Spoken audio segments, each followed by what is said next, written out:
What's not to love in L.A. as the Angels and the Dodgers play for keeps. Hi again, everyone, and welcome to Dodger Stadium. I'm Dewayne Staats. Joining me tonight is Dave Campbell. And, Dave, we have two teams wrapping up the first round of interleague play. The Dodgers and the Angels actually had hoped to do a little better. The Dodgers 2-3, and the Angels, despite being a team that some people would refer to as a National League type club, only 1-4 against National Leaguers.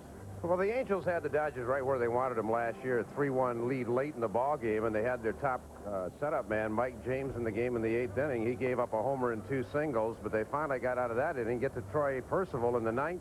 He couldn't close it out, so that was a game the Angels really felt they should have won. And it won't be any easier tonight for the Anaheim Angels. They will face right-hander Hideo Nomo. Well, most people feel the first time you see Nomo, he's really at the advantage with that great split finger pitch. The Angels have seen him before in spring training in a Freeway Series game a year ago, but still you figure he gets the advantage against the knuckleballer Dennis Springer tonight.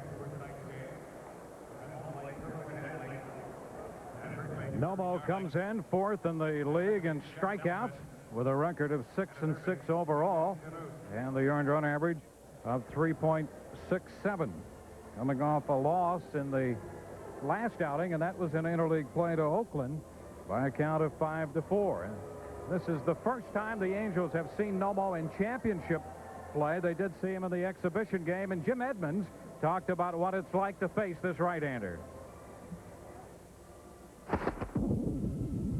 We faced him in '96, I think it was, and you know, I just try to look for the first fastball and hit it. You know, he's got that great fork ball, and he moves the ball around, so I'm going to try to go up there and pick out a fastball early in the count and hopefully do something with it. If not, try to get him the next time.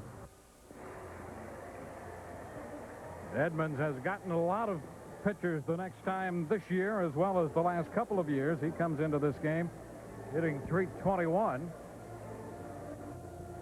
Well, Edmonds is also coming in hot. He's 15 for his last 39 at the plate.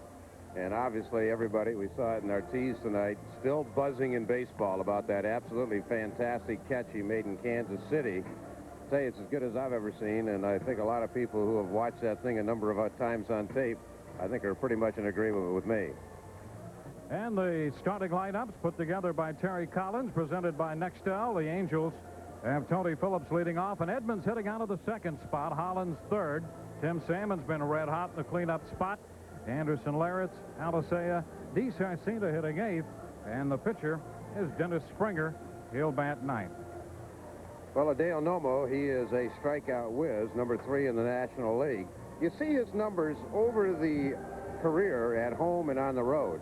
And if you think those are unusual for a Dodger pitcher, trust me, they aren't. Sandy Koufax, Don Drysdale, and Don Sutton, 3 of the greatest pitcher in Los Angeles Dodger history, all had an ERA of at least 1 run lower in this ballpark. This is the premier pitcher's park in all of baseball.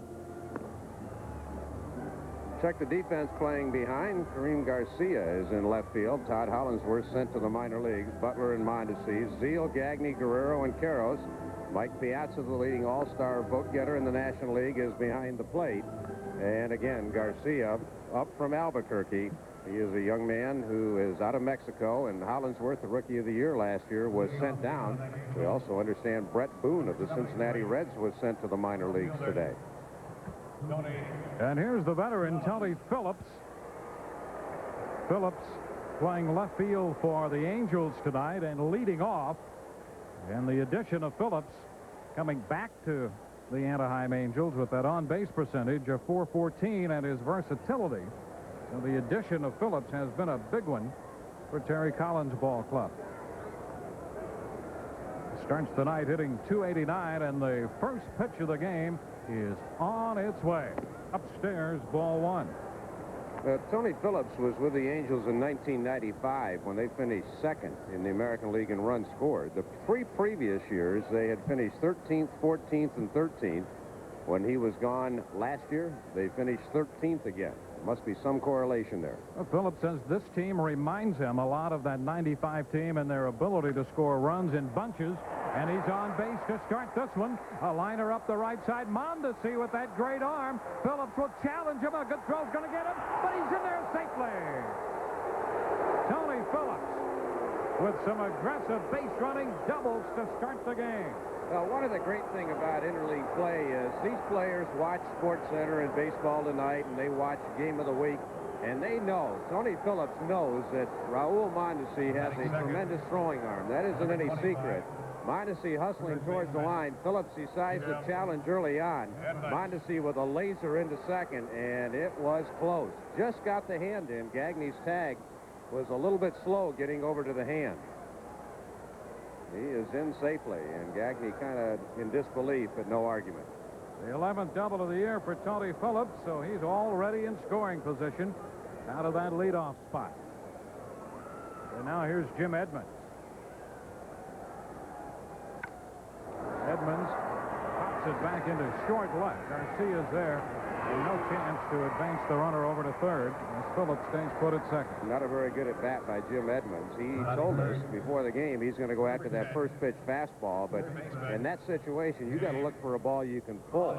Man on second base, you got to pull the ball on the right side, and as soon as Edmonds hit it, he dropped his head. That's the first out. The Angels come in having dropped 4 in a row, including the heartbreaker last night here at Dodger Stadium. Wilton Guerrero scored from second on the wild pitch, and Todd Zeile hit his second home run of the night to end that one. Here's Dave Hollins. And the pitch is in there for a strike to Hollins, who comes in tonight hitting .309. Well, one of the knocks on the Angels last year is they were way too laid back. Dave Hollins plays for you. He doesn't allow your team to be laid back. He's very intense, very aggressive. He fouls it out of play, and the count is 0-2. And he's in that third spot for Terry Collins. He gives him the intensity and a good bat with some power. Nomo up in the count, 0-2. No fun to be 0-2 against Nomo, because get ready for Split City. Collins in his first year managing in Anaheim after 3 consecutive second-place finishes in Houston. A ball, 2 strikes. Nomo has not shown him the split finger pitch yet, but you've got to feel it's coming real soon. He's got a man in scoring position. I don't think he goes back to gas again.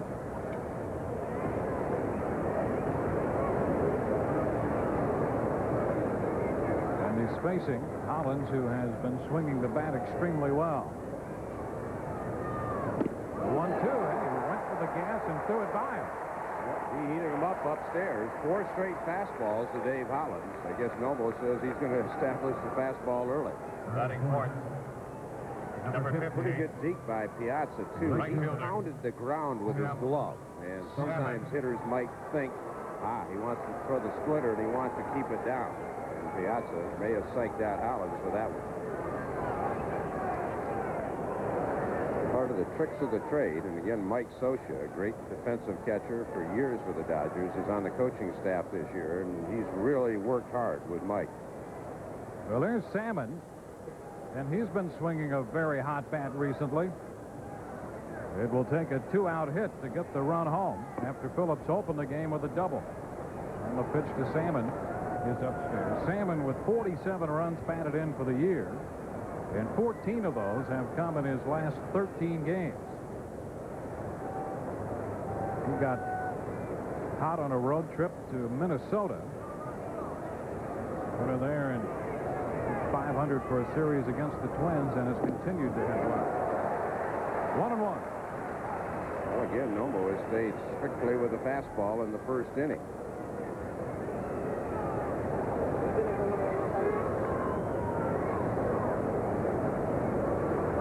Nomo 6-6 on the year, making his 15th start, 1 complete game, trying to pitch around the leadoff double. 2 balls and a strike.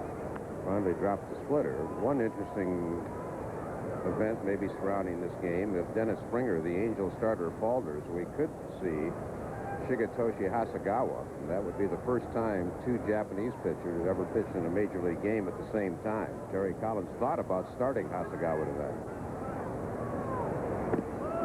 This one drops over for a strike. So after the hard stuff, Nomo the last 2 pitches has come back to change the look on Tim Salmon. 2 balls, 2 strikes. Nomo's last start, he only allowed 1 hit against Oakland, but he got wild in the 6th inning. He was charged with 5 runs in that outing and lost 5-4. Hard stuff up, and the count is full. A little different pitching pattern by Nomo so far tonight, and it could be because that record is 6-6, and he hasn't dominated quite as much this year. It could be that the Dodgers have thought a little bit about changing the pattern. He dropped 2 splitters on Salmon. He missed with 1, got another in for a strike, and then went back to the fastball again. And the 3-2. Salmon takes ball 4. Nomo thought he might have had a call 3rd strike. Irwin Danley, the home plate umpire tonight, and I'll tell you what, Salmon either knew he couldn't hit it or was just totally fooled. Number 16. Not where Piazza catches it. It's where it crosses the plate. This is kind of the definitive angle. I think that ball's at the knees. Probably, I think Nomo had a legitimate complaint. I do like Danley, the home plate umpire, though. He's been up and down the last couple of years, but the times I've seen him behind home plate, he has had very good games. Now Garrett Anderson. Anderson opens the night with a .325 average. And he takes the splitter too low, ball 1.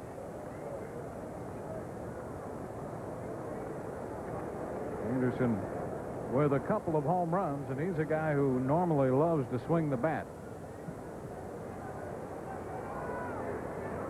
Doesn't walk a lot, doesn't strike out too much. He takes the pitch for a strike, and it's 1-1.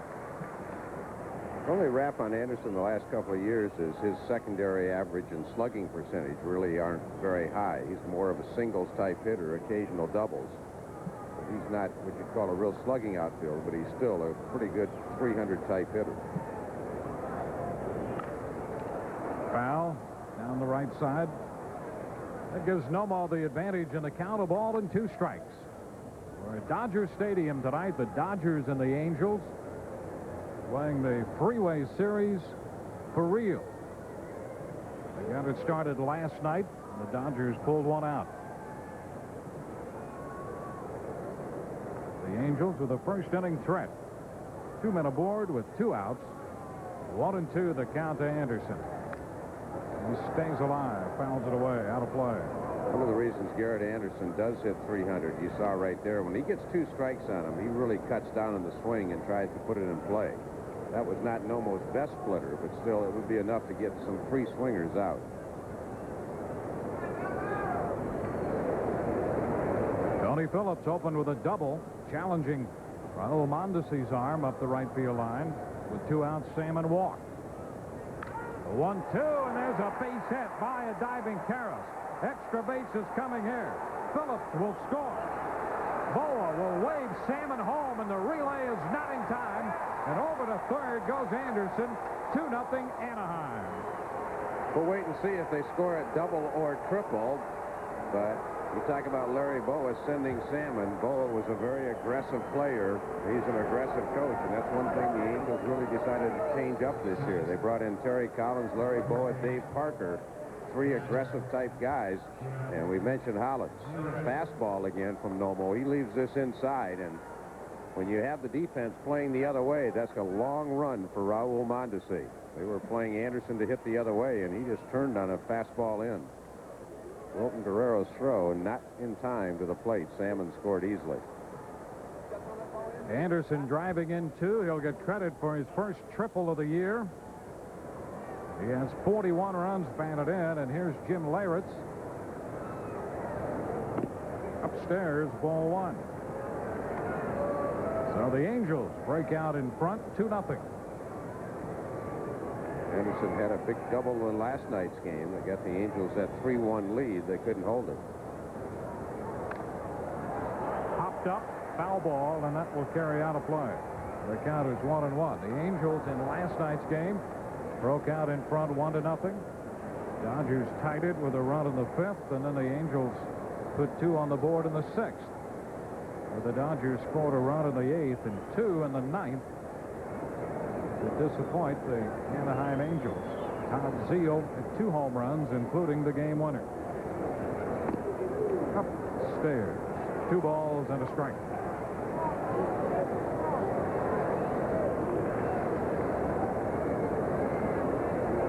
So the Angels cash in the leadoff double by Phillips.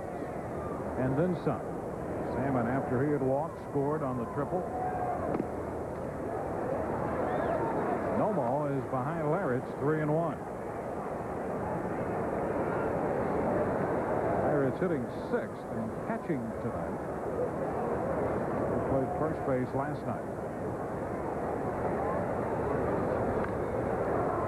And the play to run the count to 3-2. A lot of pitches in the first inning for Hideo Nomo. Tony Phillips hit his second delivery for a double down the right field line. Both balls have been right down in that corner. And now he's 3-2 with Larrett's. Anderson the runner at third. And ball 4. It's now the second walk of the inning. Boy, you go back, sometimes one pitch can make such a difference. Again, Nomo thought he had strike 3 on Tim Salmon. Our side view camera certainly made it look like it was at the knees when it passed Salmon. Kerwin Danley ruled it a ball, and the Angels have at least 2 as a result of that. That would have been the 3rd out of the inning. It is Luis Alicea hitting 300, switch hitting second baseman. He did not start last night. Phillips played second last night for the Angels. Looks at a strike. Both young umpires with critical calls tonight. Kerwin Danley behind the plate. Jeff Nelson umpiring at second base. He had the call on Tony Phillips when he had the head first slide in to begin the inning. Both leagues had to call up a number of umpires because of the way the schedule was kind of skewed. Last weekend, the National League had home games in 10 parks. Normal crew of umpires is 7. So they really had to add 12 new umpires, and the same thing for the American League this week when most of the action swung back to the American League parks. Anderson third, Larrett's at first. 2 strikes the count to Alicea, and he's out on strikes. He missed the splitter, and that will take care of Anaheim. But the Angels score 2. They leave a pair. Bottom of the first, 2-0 Angels. Angels lead 2-0 as the Dodgers come into bat in the bottom of the first inning tonight at Dodger Stadium. And the Nextel starting lineup for Bill Russell has Brett Butler back in that leadoff spot. Kareem Garcia hits 6th. Gagne, Guerrero, and Nomo rounding out the lineup with Piazza, Queiroz, and Mondesi down the middle for the Dodgers. Dennis Springer originally signed with the Dodgers back in 1987, a 21st round draft choice. Spent 6 years in their minor league system before moving on. Spent most of last year at Vancouver. He is the knuckleballer. So he'll make his 9th start, 13th appearance overall. Dennis Springer, 32 years old.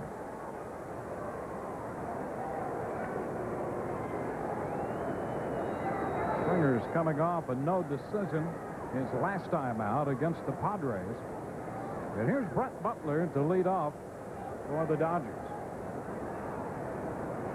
Butler in with a on-base percentage of .426, and that has been a big problem for the Dodgers, especially without Butler in the lineup. He shortens on the bat and takes the knuckleball, ball 1.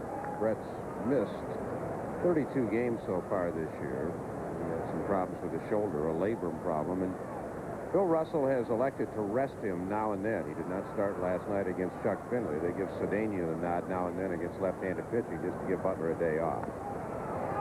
Butler takes another pitch, ball 2, 2-0. The Dodger on-base percentage is only .318. That spells some frustrating evenings for Bill Russell and Reggie Smith and the rest of the Dodgers. You take Piazza out of that lineup, and especially when Butler wasn't playing, their on-base percentage was atrocious. Now, Piazza not only gives them the pop, but his on-base percentage is over .440. He has the best on the club. And he really has been Mr. Offense for the Dodgers this year in a year that has otherwise been anemic. They're averaging fewer than 4 runs a game. outside of third and through the coaching box. We've done the Dodgers the last 3 weeks, and we always talk about Butler, how he draws that third baseman in. Hollins was about 5 steps in front of the bag until he got 2 strikes on him. Now Hollins will go back. And then Butler gets him in. He'll either bunt or try to slap it past him with that inside-out stroke. And the 2-2, he takes 4, ball 3. Full count. We always talk about a knuckleball being tough to throw. It's tough to catch, and I suspect at times it's tough to umpire. There's so much late movement. You have to really, again, judge the ball where it crosses the plate, not where the catcher catches it. A full count to Butler, leading off the Dodger first. Butler pops it into short right. Alicea goes out from second base and makes the play routinely. That's the first out. Take a look at the Angel defense, which comes in rated 7th in the American League. Tony Phillips is in left. Garrett Anderson taking over in center field as Edmonds has moved to first with a bad knee. Edmonds also replacing Darren Erstad, who has a bad elbow. And he would be available at DH if we were utilizing that tonight, but not in the National League Park. And that's a big loss for the Angels because Erstad has played very well for them. Here's Todd Zeile. It's too low, ball 1. Seen a lot of comments lately. I like some of them. Some of the people thinking, well, maybe they ought to use the DH in the National League Park in interleague play, and also maybe use American League umpires in National League Park. That would truly give the fans a flavor of what the other league is like. And then when you go to the American League parks, you don't use the DH, and you bring the National League umpires in. That's a good idea. Well, might just make it a little more even. Pitch is down. 2 balls and a strike, and the early returns on interleague play. A lot of positive comments, particularly with the attendance figures. Brett Butler had some concerns, as have a lot of players, about the schedule. 3 balls and a strike, and the many 2-game series that have been on the schedule this year as a result of interleague play, but that's all fixable with an unbalanced schedule.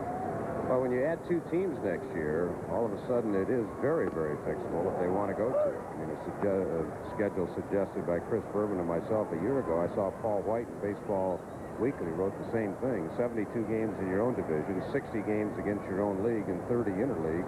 You don't have any 2-game series that way. The 3-2 is popped up. Sarcina, the shortstop, takes care of that one for the out. 2 gone as Zeile pops out. Number 31. And here's Mike Piazza. Piazza. He is the 3rd leading hitter in the National League. Piazza hitting .369, trailing Larry Walker and Tony Gwynn. Walker and Gwynn battle it out for the top spot. Gwynn just 4 points away from the 400 mark.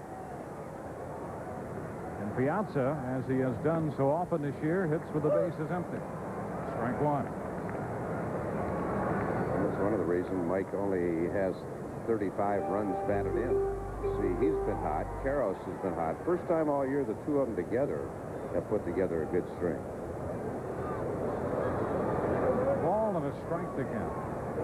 57 miles an hour. Our Stalker gun and that knuckleball. That's the slowest knuckleball, I think, in baseball. It's even slower than Tim Wakefield's with Boston.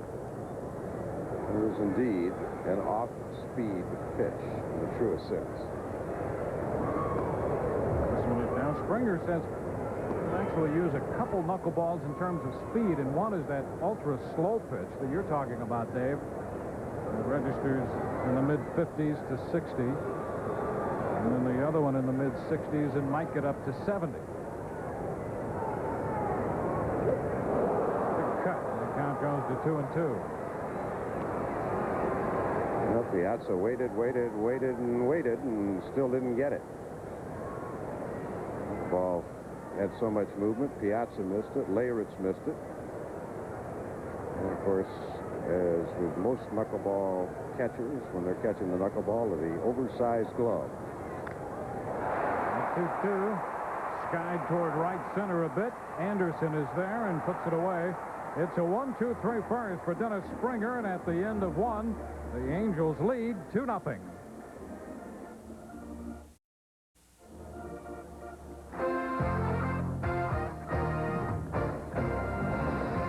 ESPN's Wednesday Night Baseball is brought to you by the owners, managers, and crew who proudly call the McDonald's in your neighborhood My McDonald's, and by Root Air Conditioners. You can rely on Root.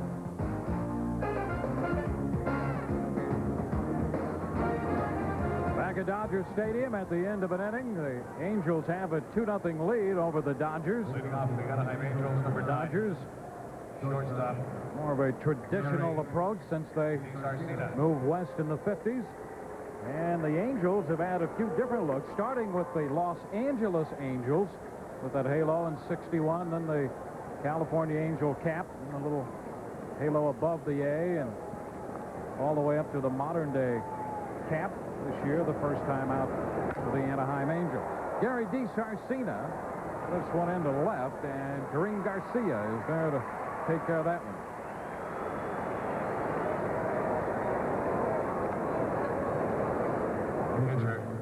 And since 1961, when the Angels joined the American League as an expansion team, here's the breakout when you look at the two clubs and the dominance the Dodgers have had in this market. 4 world titles. Angels, however, lead in logos 6-1. Yeah, they're truly the Angels to be named later. Los Angeles Angels, California Angels, Anaheim Angels, and they played their home games in this park for 4 years, from 1962 through 1965. And Springer fouls one away.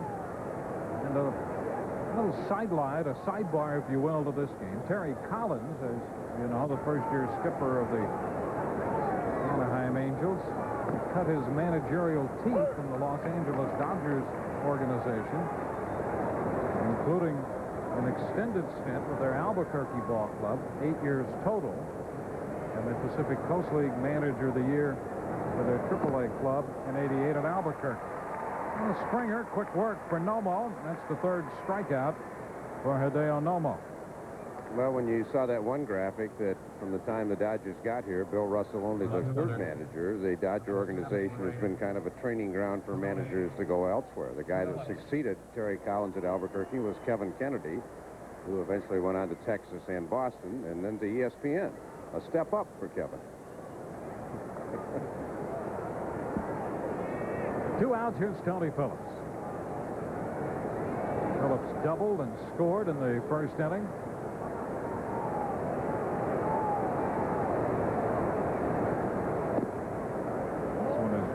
Ball 1. So a lot of hard stuff from Nomo in the first inning. And a little different look here in the second inning so far from Hideo Nomo.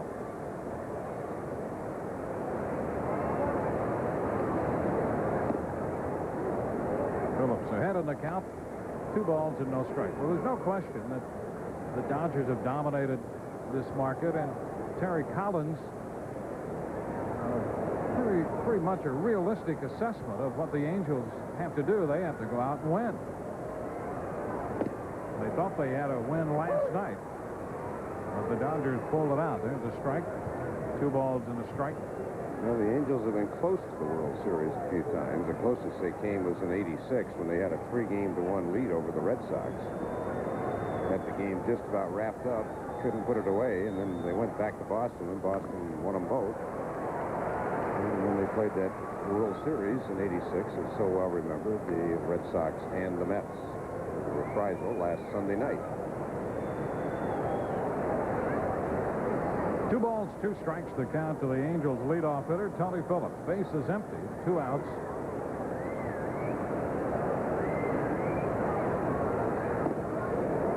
Nomo again close, thinking that he might have had a called 3rd strike, as he did in the first inning on the pitch to Tim Salmon, this time with Tony Phillips up there. Yeah, that's a pretty good pitch, I do believe. Tony Phillips said he began that crouch back in 1988 after being over with the Oakland A's and seeing Ricky Henderson do it. And he's always amongst the league leaders in walks. That pitch, that 2-2 pitch was awfully good. And another walk given up by Nomo. It's 3 walks already. First baseman. 2 after he thought he had the hitter struck out looking. Edmonds. Nomo must be thinking, hey, these are supposed to be National League umpires. What's going on? Well, again, it's where the ball crosses the plate. It's not where the catcher catches it. The ball certainly appeared to be above the knees.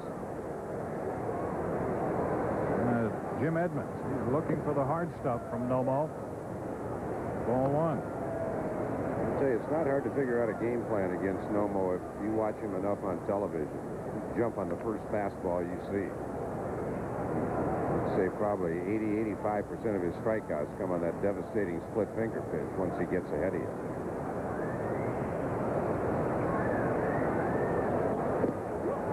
Edmonds takes a strike, and the count is 1-1. That's pretty much the breakdown as to whether Nomo is going to be successful or not. If he can get in front of you with the hard stuff, it's trouble. 28-year-old right-hander, a 16-game winner last year. Coming off the no-hitter against Colorado. And that 17 strikeout performance early in the year last year against the Florida Marlins. Edmonds airs it out. Thought he got the ultimate compliment last year from Al Martin of the Pittsburgh Pirates. Nomo had gone to 15 and 16, I believe, in strikeouts 2 games in a row against the Pirates. Al Martin said, I'd rather hit against Randy Johnson than Nomo. And Al's a left-handed batter. I think if Al saw enough of Randy, he might change his mind. That survival instinct would take over. 1-2. Another step back by Nomo with Phillips over at first. Well, Tony doesn't run as much as he used to. He has stolen 7 so far this year. Nomo gave up 52 stolen bases when he was on the mound last year. He's learned to quicken his delivery to the plate to get the outs at least a shot now and then. And it's worked a lot better this year. It was ridiculous last year, as you mentioned, and he keeps an eye on Tony Phillips. Well, prior to that start in Coors Field when he threw the no-hitter last year, which is one of the most unbelievable feats in baseball in my estimation over the last 10 years, his previous start, the Rockies stole 10 bases against him in a 16-15 win for Colorado. And there's a call, third strike. Edmonds caught looking to retire the side. We'll go into the bottom of the second with Carlos, Mondesi, and Garcia do 2-0 Angels. Fireworks in San Diego. Jose Canseco had just 2 singles in his last 6 games. Watch him take out a coconut in the palm tree off Will Cunane. A 2-run jack with McGuire aboard. Ken Caminiti, who hit 40 home runs in his MVP season a year ago, hits just his 6th of the season, a solo shot off Dave Tailgater, and it's Oakland up 2-1 in the Padres half of the second.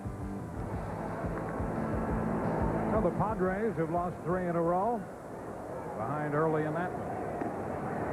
Jerry Karros, first pitch to him is in there for a strike. I heard Bruce Bochy on a radio interview today. He said, we're going to turn it around. But he said, I guarantee you one thing, we better do it sooner than later. They started action today, 10 back of the Giants. 0-2. Springer quickly out in front of Karros. 10 under 500 and 10 back of the Giants to start the day, and the Giants have won today.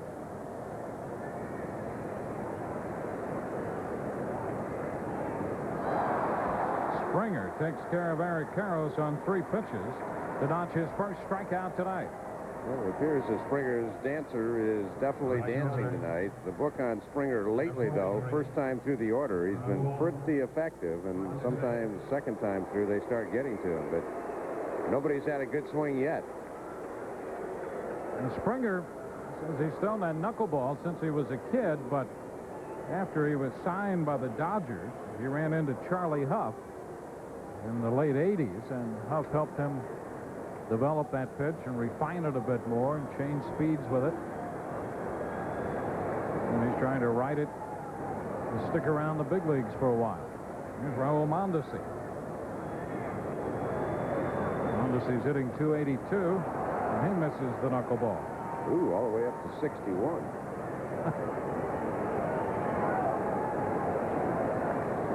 this is going. I got it going tonight. You guys can't hit it.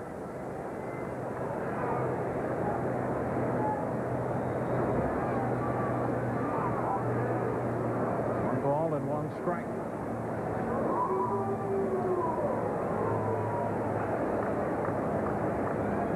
One out, bases empty.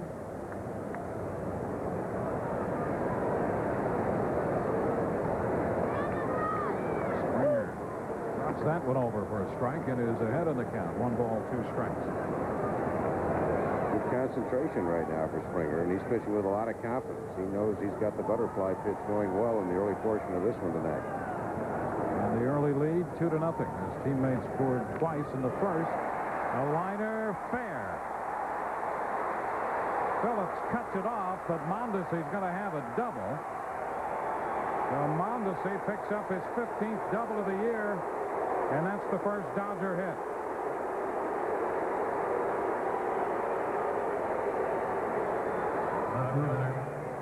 So after making quick work of Karros and getting ahead of Mondesi, Springer touched for the Mondesi 2-base hit. Watch Raul's eyes. He really kept his head down on the ball and kept his eyes on it to the last possible second. And he nails that one. Tony Phillips can't do anything but just get it back in the infield to hold Mondesi to the 2. And here's Kareem Garcia, 21-year-old left-handed hitting outfielder.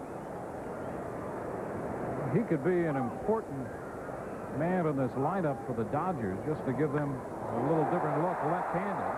First pitch back to center, just on the track. Anderson makes the catch, and Mondesi's headed to third. 2 outs with Mondesi at third. ESPN will stay on the West Coast for Sunday night baseball game of the week when the Dodgers and the Giants square off. Mike Piazza and Barry Bonds. That'll be Sunday night at 8 p.m. Eastern on ESPN, the Sunday night baseball game of the week. More pop out of those 2 guys. Here's Greg Gagne. Gagne hitting .260. Strike 1. Gagne got off to a good start this year, then went into the doldrums. Now he's evened out a little bit. Hit .360 for his first 100 at-bats and .160 the next 100 at-bats.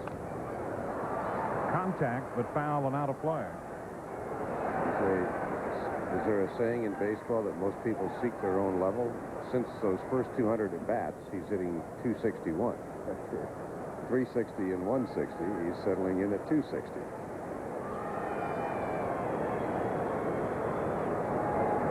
And down 0-2 to the knuckleball right-hander.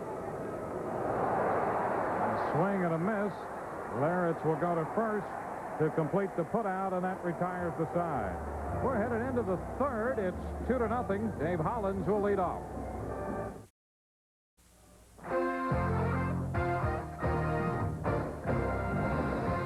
ESPN's Wednesday Night Baseball is brought to you by BMW, the ultimate driving machine.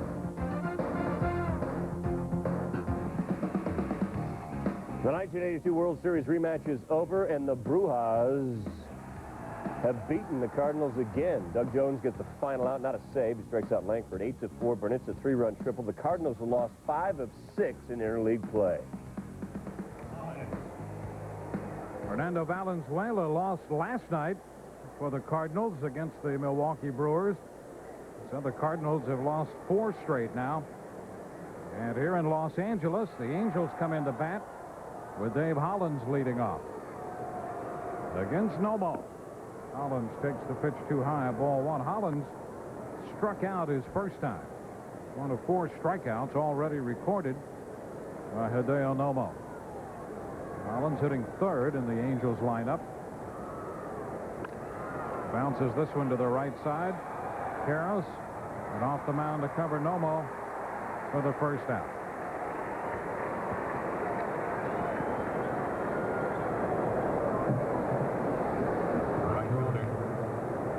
One of the toughest things to do is wait for the ball to come out of Nomo's hand with all that motion, but he knows how to field his position, gets a good jump, heads over and beats Hollins to the bag.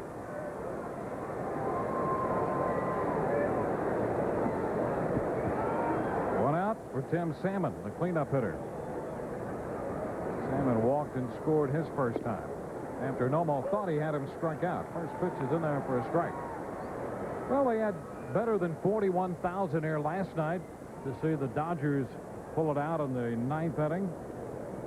And that was about 4,000 more than the Dodgers have averaged. There's a shot hit deep to left center. Garcia on the run, and that's going to be off the wall. Butler will play the carom, and it's a double for Salmon. Salmon continues to swing a red-hot bat with a two-base hit off the left center field wall.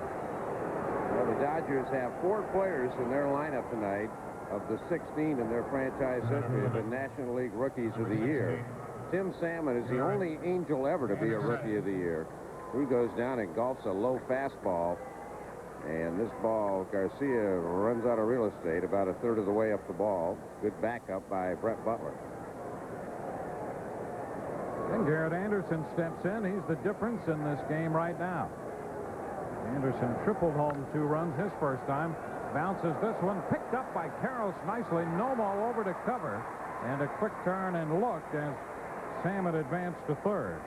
Well, most guys will tell you that's do or die. Karros tried to look pretty cool when that found his glove, but just as often as not. Eric has improved his defense. When he first came up, he was a bit of a liability on the defensive side. This is the old in-between hop. You just kind of put your glove down and hope. But a lot of practice goes into it as well on that trap wall down in spring training. So good play by Eric. 2 outs, and it's going to be up to Jim Larritz for the Angels. They scored in the first inning with 2 outs when Anderson drove home the runs. Larritz takes it too far outside. Ball 1. Most people feel Jimmy Larritz has what they call a slider speed bat. That could put him in trouble here because Nomo doesn't throw a slider. He throws the fastball, and then the split finger pitch is really off speed.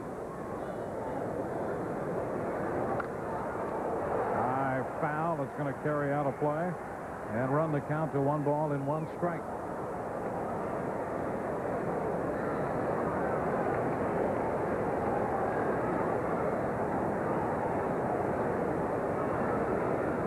Larritz, 33 years old, getting a chance to play every day here in Anaheim. Salmon aboard at third. Strike on the corner. 1 ball, 2 strikes.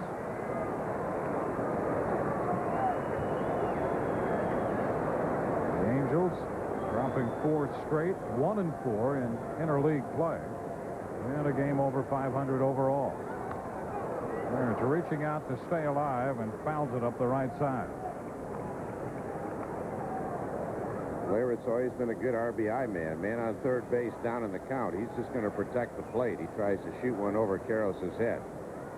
Jimmy will battle you. See that guard on the left arm. He's been plunked there a few times. He's not afraid to dive into the pitch. As a result, he's hit by a number of pitches. Swing and a miss, pops away from Piazza, but he'll complete the putout with the toss to Karros. Bottom of inning 3 coming, 2-0 Angels.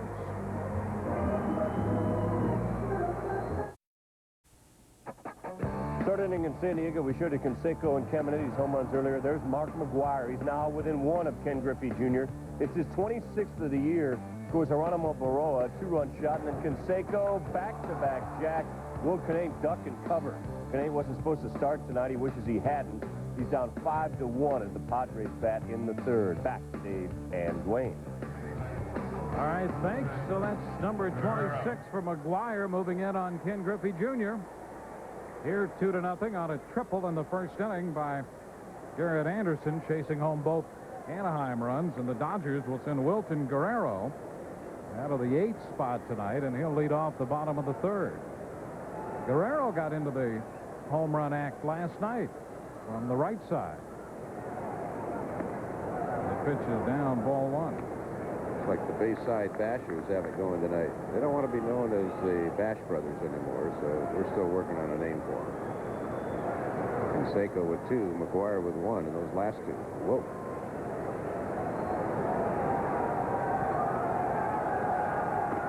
And the pitch comes in a little close. 2 balls, no strikes to count. The home run for Guerrero last night was his 2nd of the year. He's got one from each side of the plate.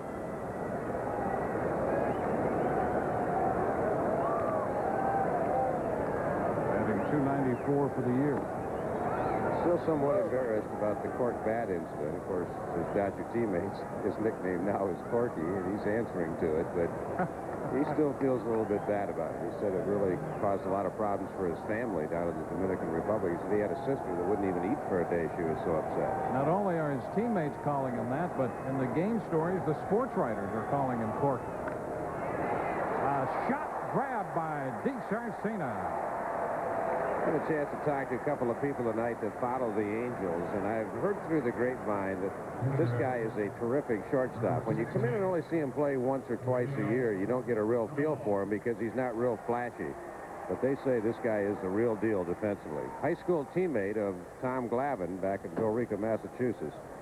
And again, not terribly flashy, but they just say he makes play after play after play. Yeah, they call him a blue-collar defensive shortstop, and he's not afraid to mix it up. Good nice play there on the liner off the bat of Guerrero. Hideo Nomo takes the ball. He's hitting .188. 1 ball, no strikes. 2-0 Angels. They scored both in the first. 2 balls and nothing to count.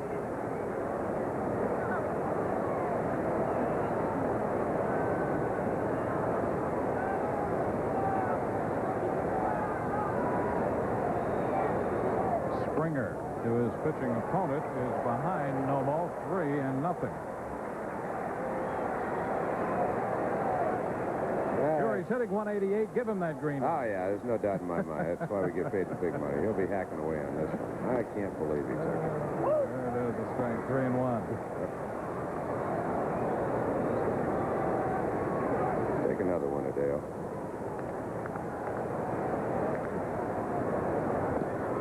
He does to run the count all the way to 3 balls, 2 strikes. Well, let's see. If Springer throws a knuckleball here, then he's got supreme confidence. I think he's going to throw a fastball and say, here, hit it if you can. The 3-2 to Nomo. And the third, Hollins plays it off his chest and makes the play to get Nomo for the 2nd out. 2 gone with the bases empty here in the Dodger third. They're back. The 1997 X Games from San Diego. The excitement begins Friday at 7:30 Eastern. It's 8 days of pure pandemonium. Watch as over 400 of the world's best extreme athletes compete on bikes, blades, boards, and much more. Remember, no limit at the X Games. Well, I'll tell you what, Hollins, you talk about playing a ball perfectly. This ball was in between hops, and the great third baseman would be able to barrel chest, just knock it down and throw him out. I tell you, Dave Hollins is so aggressive. If he could take a bite out of that ball, he would. But that was a great play. He just smothered it in between hop and threw him out. So the bases are empty with 2 outs for the top of the order, Brett Butler. Hollins close, and Butler shortens on the bat, taking the pitch, ball 1. Sometimes as a third baseman, no matter how well you read the ball off the bat, you're going to get caught in between. That's exactly what happened to Hollins there. And he made the play.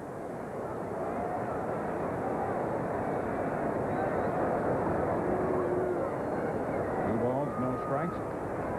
All of a sudden, Springer's starting to miss with that knuckleball. He went 2-0 on Nomo, and now he's 2-0 on Butler. Said the book on him has been first time through the order pretty successful. Second time they start getting to him, and we're just beginning the second go round here.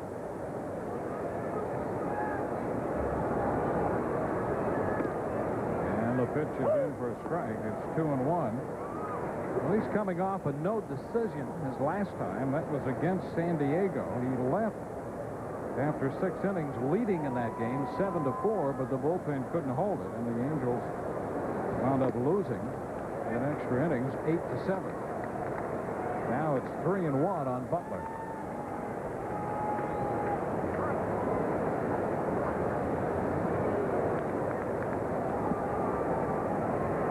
And Springer out of Fresno State. goes 3-2 on Brett Butler. One of the reasons Springer's record at 4-2 is so good, despite an ERA near 6, is his Angels mates have supported him with 6.5 runs a game. So he's had good offense behind him.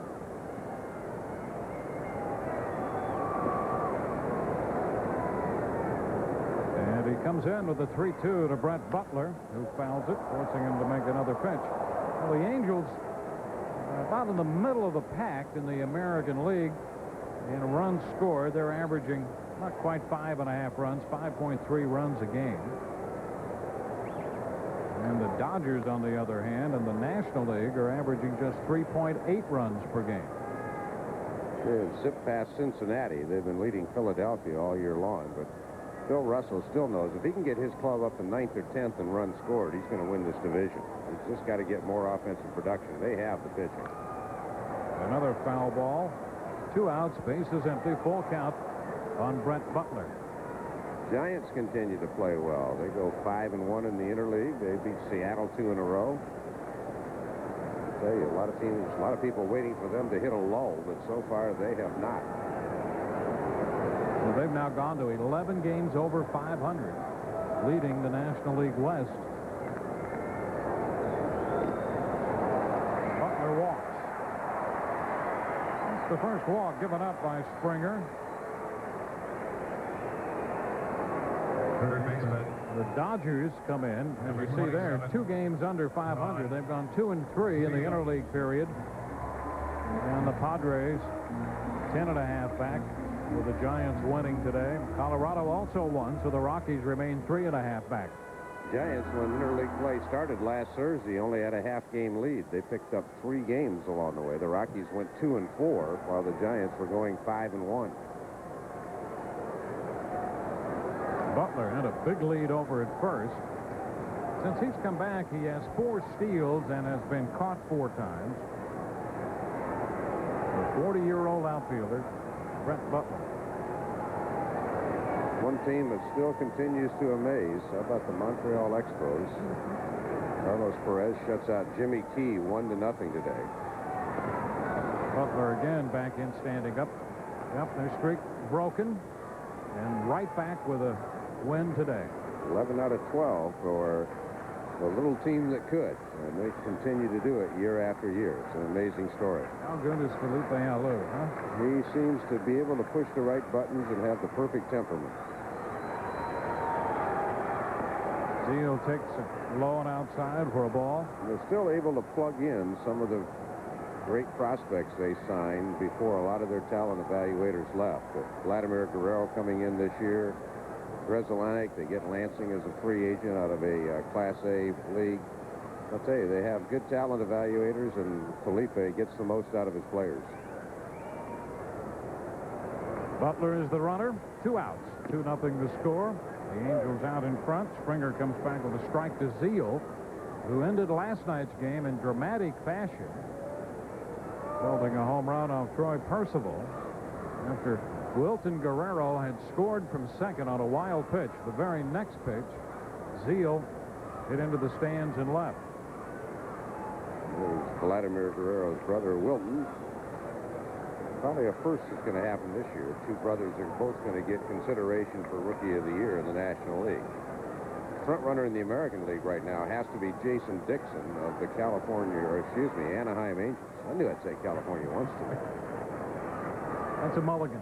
1-1 the count. And a tap foul. And boy, where would the Angels be without him, with all the injuries they've had to their starting pitcher? Mark Langston had a little setback the other day. He's probably not going to be back until August. Gubazad, they don't know.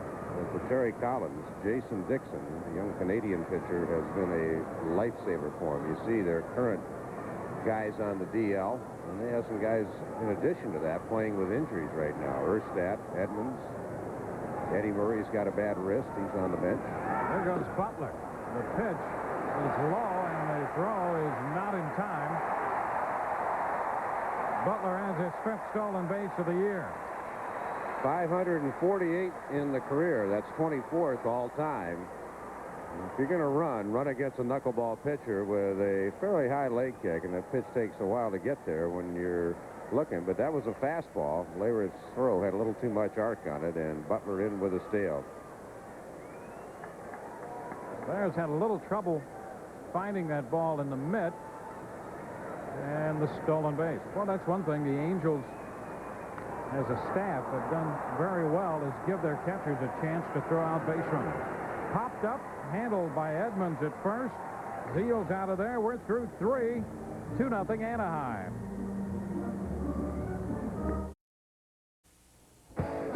Fenway Park, 9th inning time. One of the plate is pinch hitter Kevin Jordan against Chris Hammond, and he gets him to pop up. The Red Sox won it 4-2. Look at them streak. They've won 7 of 8, 4 in a row. Chris Hammond, his first career save. And across the continent here in Los Angeles, we're headed to the 4th. The Angels leading the Dodgers. It's a 2-0 ball game. We saw this three-way series rivalry there in the stands, spanning the generations. Dodger fan in one generation and an Angel fan in another. Hideo Nomo on the mound for the Los Angeles Dodgers, and his first pitch to Luis Alicea in there for a strike. Just wondering if maybe that freeway series took a little of the luster off. In fact, they have not sold out Dodger Stadium the last 2 nights. Alicea pops it up, foul ball, chased by Zeal. He's going to have a play and cradles it to make the catch. We mentioned last night they had better than 41,000, about 4,000 more than they normally draw, which is not as big an increase as we've seen across the major leagues interleague play. Attendance is up 36%. Well, the interesting thing about the freeway series over the years, when Anaheim Stadium was bigger, there were times they would draw 63,000 for a game down there and pack Dodger Stadium. And both clubs basically paid for their entire spring training with the proceeds from the 3 games they played. So if it took a little luster off this series, I think over the years, both the Dodgers and Angels have really benefited. Strike the count to Gary DiSarcina. A chopper and a pickup by Zeal over at third across the diamond. And that's 2 quick outs here in the 4th inning against Nomo. Pitcher, number 39. Well, there's Eddie Murray. He's seen the freeway series from both sides now. The Dodgers and the Angels. 65 players have played for both these clubs. Well, Eddie made the trivia question tonight. It said on the board, it said name the only 2 players that have played for the Angels and Dodgers, and both have at least 500 homers. You see one of them you're looking at, and the other one's on the graphic, Frank Robinson. Springer, the pitcher, is in there for a strike. It's back to the interleague numbers. You have to say that from the dramatic increase in attendance that fans have shown that they certainly have the interest in this. This one is fouled out of play, and I think the key might be, and people will always talk about some of the less attractive matchups. You're always going to have those, but the key is to try to somehow every year keep these regional and local rivalries in focus. I agree. That may be the tough thing to do, but especially if you go to that 30 interleague where you play each team 6 games, 3 home and 3 away. A 1-2-3 inning for Nomo. We're headed into the bottom of the 4th with Piazza, Karros, and Mondesi due for the Dodgers, down 2-0 to the Angels.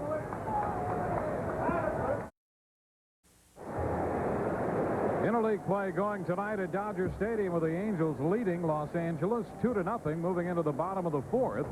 And coming up Friday on ESPN2 at 6 p.m. Eastern, the California 500 qualifying. The inaugural California 500 run on that brand new speedway in Fontana, California. Jeff Gordon sitting atop the standings as NASCAR's point leader and top money winner. And then on Sunday, tune into ABC Sports for race coverage. The California 500 starting on ABC at 2 p.m. Eastern. Gordon was here at the ballpark earlier tonight, took a bow, A lot of racing in store coming up here in the area over the weekend. Here in the bottom of the fourth, Mike Piazza leads off and bloops a base hit into short right. Salmon in to pick it up. And Piazza extends his hitting streak to 11. That's the second Dodger hit of this game. See if we get a little smile out of Mike. Took a mighty swing and kind of hit it right off the end of the bat. But he'll take it. He hits a lot of balls hard that are caught as well. Watch this hack. Whoops, where's that thing going? Mike was thinking about double, but when he realized who was out in right field, Mr. Salmon, who has a terrific arm, Mike kind of just slowed right down to cruise control going to first base. Piazza is now hitting .500 for the month of June. That's 31 out of 62. And here's Eric Karros, who also has a 10-game hitting streak. Fouling the first pitch out of play, strike one. Karros waited a lot better that time. His first at bat, he really flailed away at Springer, was way out in front of it. That time he looked like he waited and tried to drive it to right center. Might have had a little conversation with Reggie Smith, the batting coach. Karros, for the life of that 10-game streak, has hit 5 home runs and has picked up 12 runs batted in. He takes this one into right, but not very deep for Salmon. Will make the catch for the out.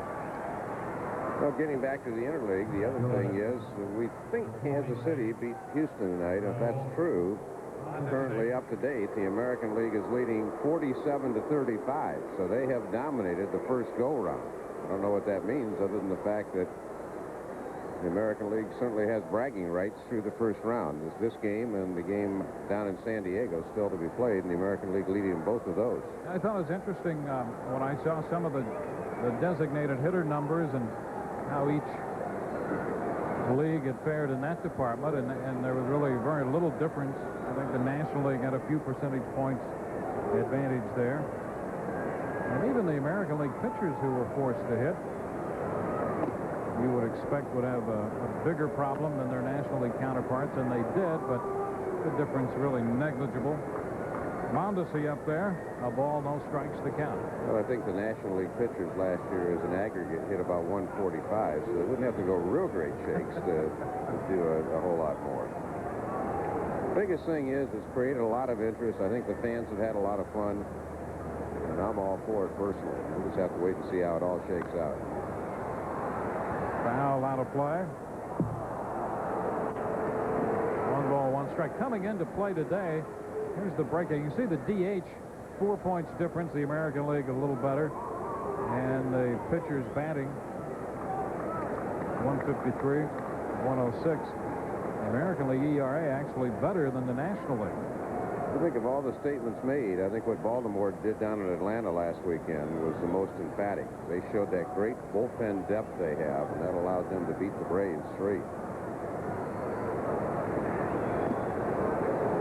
This one is inside, so the count is 2 balls and a strike.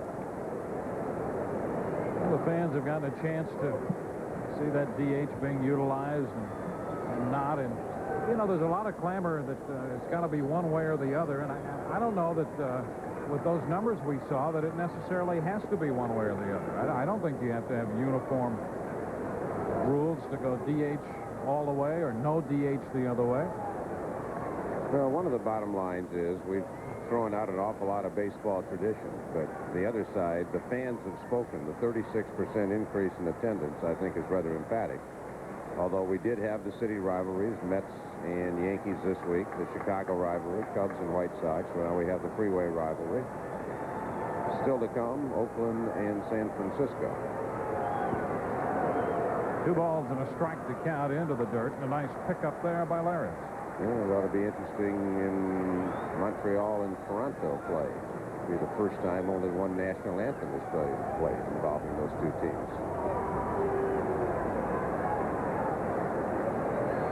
Here's 3-1 to Mondesi with Piazza at first and 1 out in a 2-0 ball game. And in a couple of weeks, it will be a re-entry into the interleague play again when for example, the Dodgers will again meet the Angels, only this time in Anaheim. 3-1, and Mondesi nails this baby. Goodbye.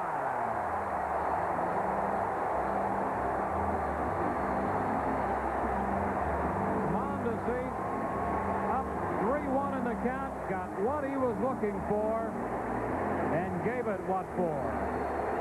One thing, the veteran knuckleball pitchers like a Candiati, Necro, people like that, they would not give in that situation and throw a fastball to a fastball hitter, and especially a fastball count. Mondesi jumped all over that.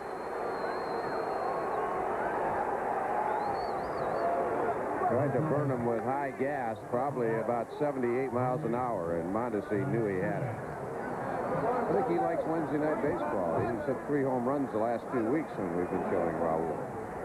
And his 14th home run of the year. He catches Todd Zeile now for the team lead in home runs. And a foul ball down the right side by Kareem Garcia. The game is tied 2-2 on Mondesi's 2-run home run. When a fastball has an arc in it, you know there's not much velocity. That was a glorified batting practice 3-1 pitch right there. And a little tap up the right side, picked up by Edmonds, who gets the tag, and that's the second out. Well, if that fastball had some arc in it, Mondesi straightened it out. But again, going back to the veteran knuckleball pitchers, they never gave in. I mean, maybe if the game were on the line 3-1, bases loaded, and if you walk the guy, it forces in the run, they might. But with a 2-run lead, the veterans like Necro and Candiati and those types, they would never throw a fastball in that situation. Candiati might go to a curve. He does mix in a curveball now and then. 2 runs home, 2 outs. The base is empty now for the Dodgers shortstop, Greg Gagne. A little tap foul up the right side. I think early this year, Gagne talked about the possibility that he might retire at the end of the year, and you know, that talk continues to linger in Gagne's mind as to whether he might just go home after this season. Some people speculated that he talked about going home during the season. Well, I know Greg's last couple of years, the thoughts have been entertained in his mind that he might like to wrap it up. Some guys are in it for the long run. Some guys play as long as they can till they get financial security, and then they say, time to move on with my life.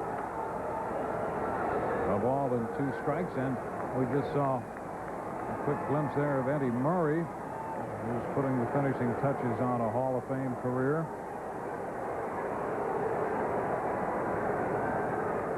Angels went to Eddie, at least I've read this a few weeks ago, and basically Eddie was struggling, not getting many hits, had a wrist problem, and Angels talked to him about possibly having him retire, or they said, would you like to stick around with us and maybe help us, you know, with the young players and maybe come off the bench occasionally, and Eddie opted for that. So they were up front about it. They gave him an opportunity to make a decision. Gagne pops it up. Foul ball. This is Hollins down from third, and he makes the grab to retire the side.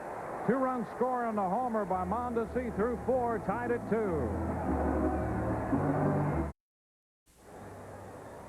2-run homer by Raul Mondesi, and the bottom of the 4th has tied this up, and in between innings, Dennis Springer and Leyritz had a little conversation. I think Dennis is basically telling Leyritz, you know, I can't throw a 3-1 fastball, but on the other side of the coin, Dewayne, I think that pitcher's got the final say. Shake him off. Throw what you want to throw.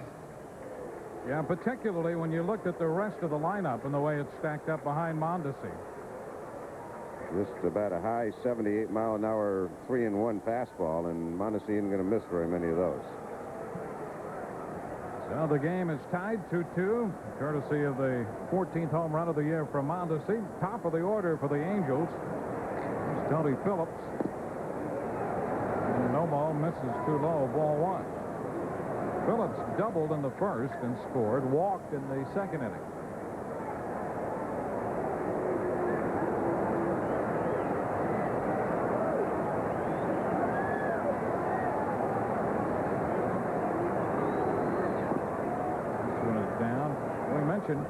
Nomo lost his last outing to Oakland 5-4, gave up just the 1 hit but 5 runs when he walked 5, giving up 3 walks tonight.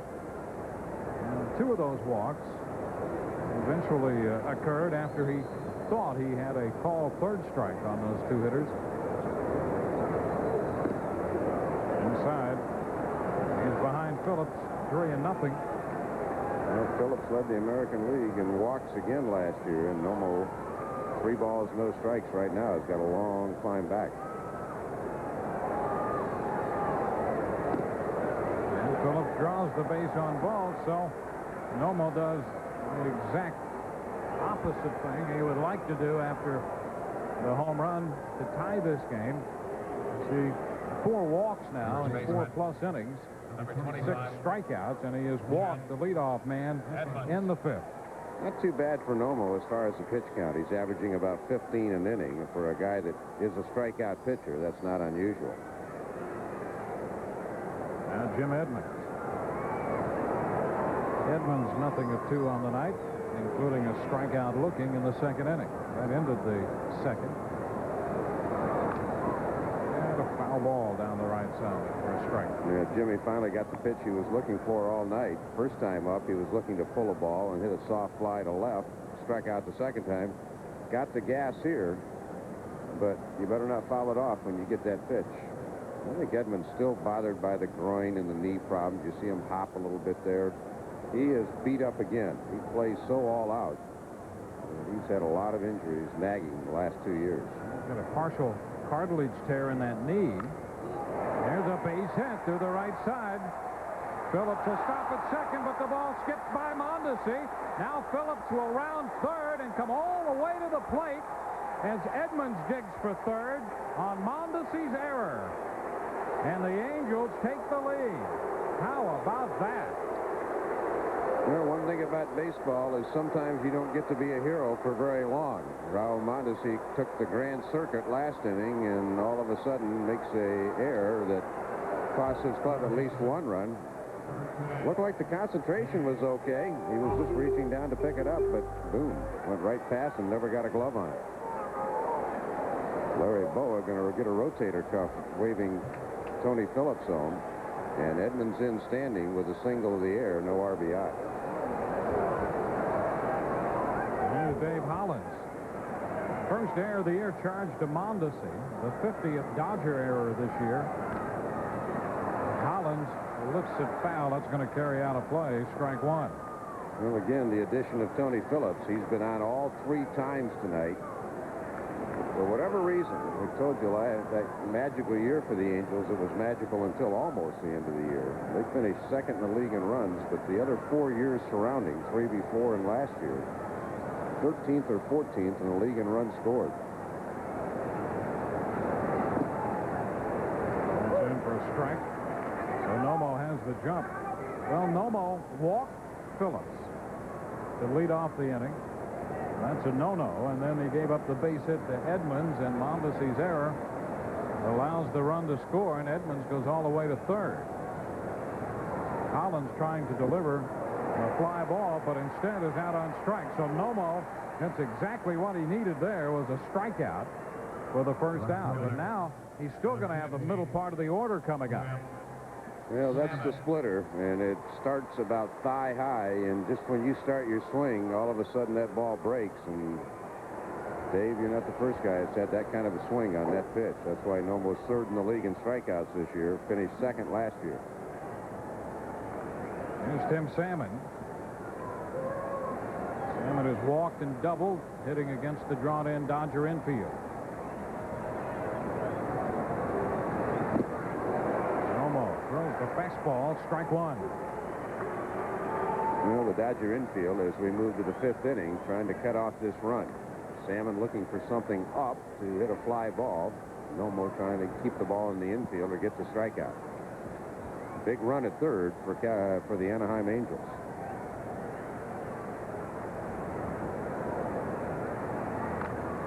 Salmon makes contact, but fouls it out of play. So Nomo got ahead of Hollins, struck him out. Now he's ahead of Salmon, 0-2.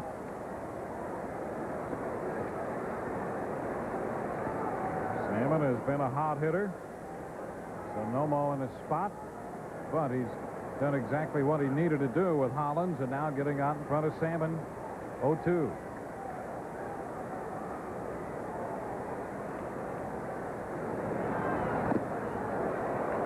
One ball, 2 strikes. If he can get Salmon out, Billy Russell could have a decision. Garrett Anderson has swung the bat pretty well tonight against Nomo with a triple and a ground out to first. Leyritz behind has not swung it very well.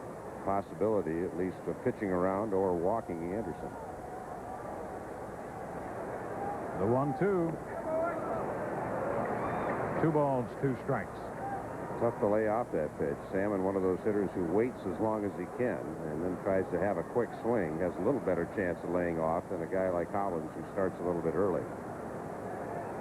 Tough pitch to lay off. Salmon can be very patient. He has a strong wrist. 2 balls, 2 strikes to count.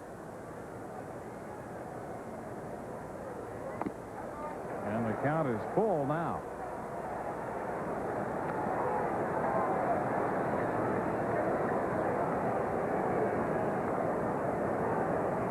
Salmon coming into this game hitting a little over 280 with 9 home runs. Full count. Here it is from Nomo. And strike 3 call. Boy, Nomo threw him quite a pitch. Salmon had given up on that pitch. And it dipped into the strike zone. Well, Nomo, realizing that Salmon was taking a good look at that low splitter, starts one high and drops it into the zone. And that is right there, and Salmon knows it. So Nomo really trying to pick up his club now after the error by Mondesi cost a run. Man at third with nobody out in the heart of the order up. He gets 2 strikeouts. Well, this is a job of pitching by Nomo to get both Hollins and Salmon on strikes. And here's Garrett Anderson. They're going to work the left-handed bat of Anderson. They start him on the corner and pick up the strike. Anderson tripled home both Anaheim runs in the first inning. The Angels have grabbed a run here in the 5th on the walk and the base hit and the error. 0-2. So Nomo has been out in front of Hollins, Salmon, and now Anderson. Got ahead 0-2 on all 3 hitters. Really mixing up his patterns, too. Tough to really get a read on what he's doing. The 0-2. 1 ball, 2 strikes. Takes a lot of courage for Piazza as well to call for that split finger pitch. Got a man at third base, and with all that room behind home plate, Jim Edmonds could walk in from third base if that splitter gets past him. The 1-2 about to be made from Nomo. Anderson waiting. Wide. Anderson would not chase, and the count is 2 balls, 2 strikes. Nomo really is in the driver's seat here. Again, with Leyritz on deck, he has an open base to work with. Got Anderson kind of by the back of the neck with 2 strikes, so he can afford not to give in, make Anderson chase something he wants him to hit. And he got him. So Nomo comes back using that splitter after getting out in front and strikes out the side. The run is unearned. Bottom of the 5th coming. 3-2 Angels. Sure helps when a pitcher can pick you up after you've made a defensive mistake. Hideo Nomo just absolutely great. Butler talking to Mondesi. Raul saying that ball was kind of snaking out there, and Butler's trying to make him feel good about it. Raul said that ball was kind of dancing. Let's see. It looked to me like maybe his eyes come up and the ball hits him right in the foot and goes past him. And Raul has to hustle after it. But Nomo comes back to strike out the heart of the order with a man on third and nobody out. That was a huge run that he saved and the Angels did not get. Mondesi hit the 2-run homer in the 4th, charged with the error in the 5th. And boy, what a job by Nomo to get Hollins, Salmon, and Anderson. Now, Wilton Guerrero goes after the first pitch and singles up the middle, a base hit into center. Guerrero, who had lined to the shortstop his first time up, has a base hit. The 4th hit given up by Dennis Springer. Pitcher. And it gives Nomo Number 16. a chance to do some bunting. I'll tell you, a lot of times your defense will bail out a pitcher, but sometimes a pitcher, after an error by a player on your team, has to step up and bail out the defense. And I don't know how Hideo Nomo could have done it any better, striking out Hollins, Salmon, and Anderson. That was an impressive piece of work. And now Nomo's up here with a chance to help the cause. He has 3 sacrifice bunts already this year. Guerrero is open with a leadoff single. Angels led 2-0. Dodgers tied 2-2. Now the Angels lead 3-2.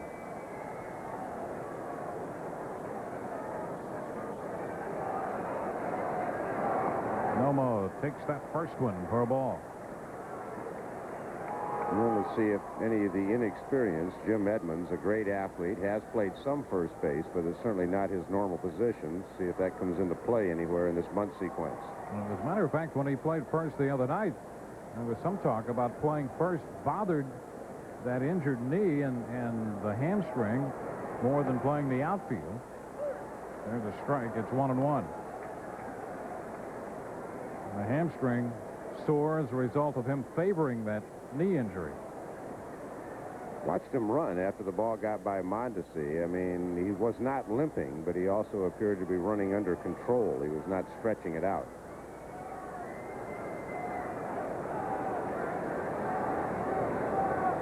The first again. Guerrero back.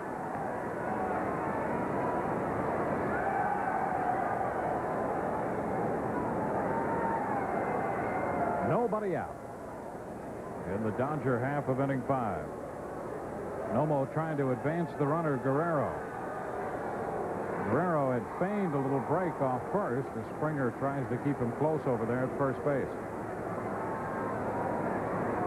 Nomo taking a long look down at Joe Amalfitano at third base.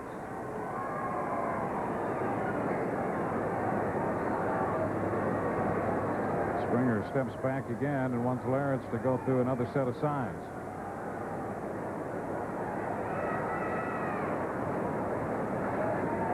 Nomo waiting with a shortened bat. Puts it down foul. So the count's a ball and 2 strikes here. The Angels come in the game over 500 despite all the injuries to particularly their starting staff. Seattle up on Texas by a game, and the Angels 3 back with Oakland 9.5 out. You look up and down the Angel lineup. They've got a pretty good club if their pitching staff could stay healthy. Well, Seattle goes 4-2 in the interleague. They won their first 4, and then the Giants beat them up in San Francisco 2 in a row. And again, the Angels at 1-4 entering tonight's action, so they've lost some ground in interleague. Nomo running 1-2. Sails outside to square the count. Dodgers trying to get the leadoff single in the person of Guerrero advanced up a base. Joe Amalfitano, their third base coach. He's been a fixture here in Los Angeles. And the 2-2. Nomo gets down the bunt. Springer will have to go to first. Alicea is over to take the throw.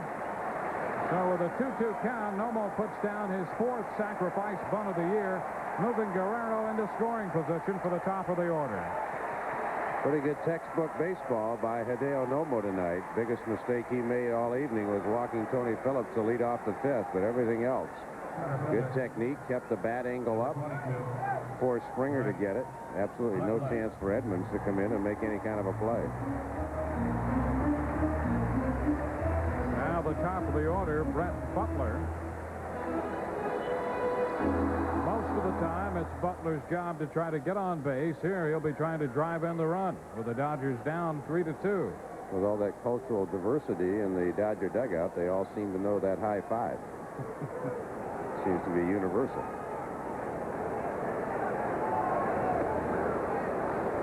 Butler takes a strike. Here, I thought music was the universal language. It's the high five. On that occasion.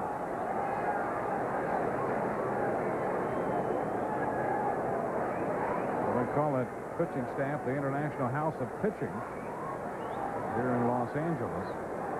Ramon, Sanho Park. We have Nomo going tonight.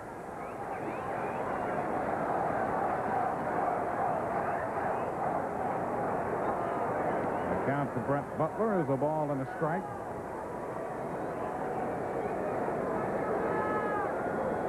Dodgers won last night 4-3. They had 3 home runs to do it, including the game winner by Todd Zeile. He's on deck. Turn, but nothing doing back at second base, where Guerrero is all by himself. Springer, first time through, a couple of strikeouts, 1 of 9 since then. Second time through, a little different story, including the home run by Mondesi. And a strike to Butler, 1-2. Some guys' philosophy, and Butler might be one of them, batting against some of those knuckleball pitchers that don't throw 100% knuckleballs. They'll say, I'm going to look for a fastball the first 2 pitches and not let them sneak one by me, especially some of the little guys that don't have the big power. But now Butler's got to give in a little bit and probably expect the knuckler. Floats high and outside, 2 balls, 2 strikes. Hadn't had real consistent control of that pitch ever since the first go-round. Dodgers with the tying run, the potential tying run at second base.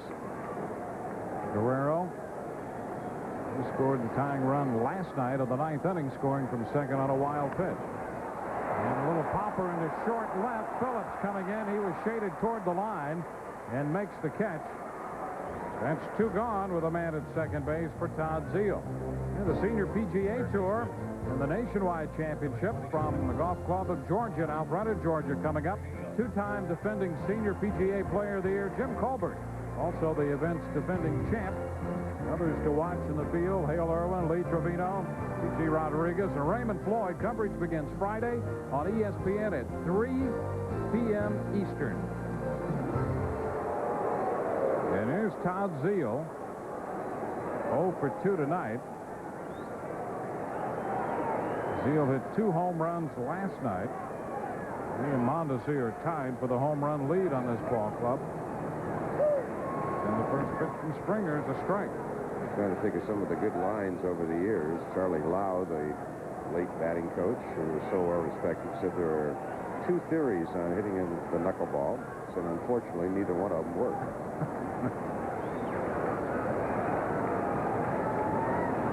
Bobby Mercer once said that hitting the knuckleball was like trying to eat Jell-O with chopsticks. Not the easiest pitch to hit, but if you do make a mistake and leave it right over the middle of the plate up, especially when it's floating in there at 60 miles an hour, it can be jumped on. He jumps on this one. High fly ball deep to left center. The ball will carry, and that ball is out of here. Zeile hits an 0-1 pitch out. He was the hero last night and belched a 2-run homer in the 5th inning tonight to give the Dodgers a 4-3 lead.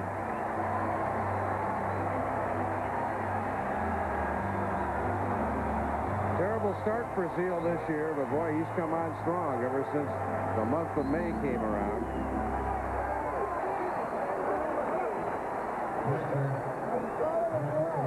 Zeile has the home run stroke going. And he takes over the team lead in home runs again with that shot.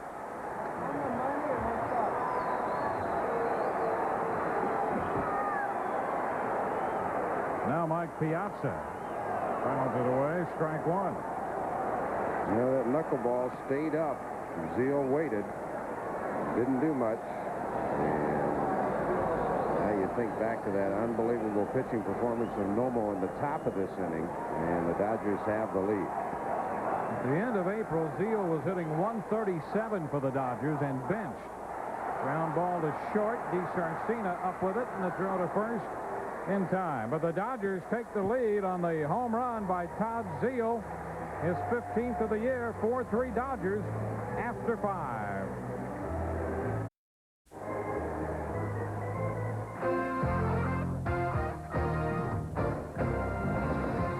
ESPN ESPN's Wednesday Night Baseball is brought to you by Frosted Brewed Coors Light, proud sponsor of the hottest game on earth. Play Joe Ball. Drink Coors Light.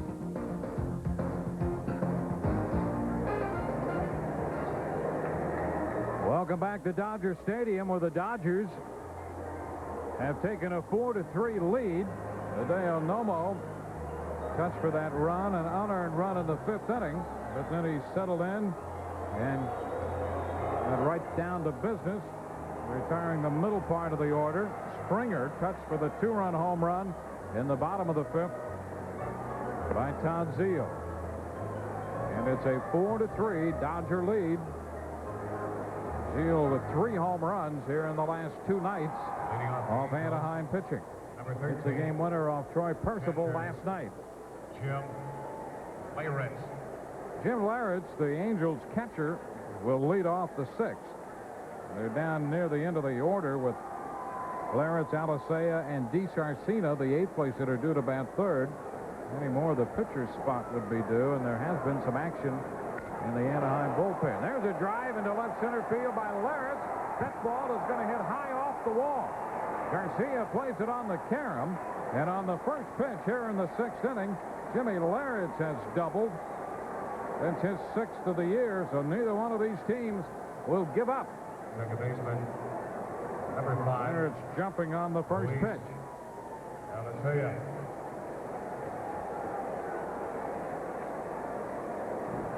He didn't wait for Nomo to get out in front of him this time, as he did in the 3rd. Leyritz got down 1-2 and then struck out. He liked that first pitch off Nomo and doubles off the wall in left center. Well, we'll have to see how much energy Nomo expended last inning in that tremendous pitching performance. First indication are he may have lost just a little bit. Now Luis Alicea. Alicea 0 for 2. Shortens on the bat. Takes it down, ball 1. Alicea out of the Cardinals system. Takes a look at Larry Bowa. Oh, he spent some time with the Red Sox.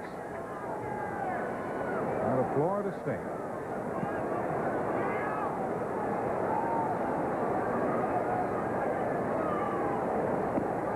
Upstairs. 2-0 the count. And there is Shigetoshi Hasegawa loosening in the Angels bullpen. So we could be on the verge of some history here with Hasegawa on the verge of perhaps entering this game. Nomo pitching for the Dodgers. And the bunt, Alicea running up and bunts it foul. Well, you measure a pitcher a lot of times by what he does with a man on third base and nobody out, and I don't know how you can do it any better than this. Collins, Salmon, and Garrett Anderson, the 3, 4, and 5 hitters, froze the runner Edmonds at third base. How about that pitch to Anderson? That was unhittable. He turned that splitter over. He can make it go down and away or down and in. 2-1 the count to Luis Alicea. Up. So we go to 3-1.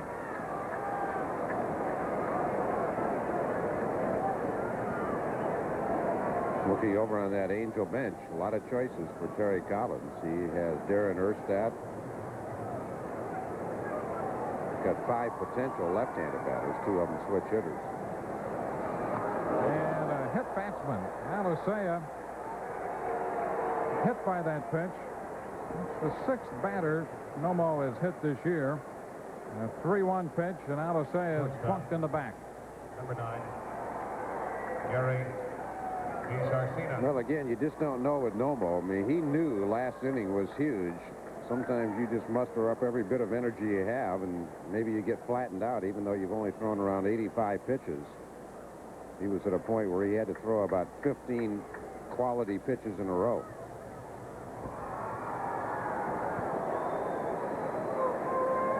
So the Angels have a threat, down by a run. We're in the 6th inning with nobody out. Runners at first and second.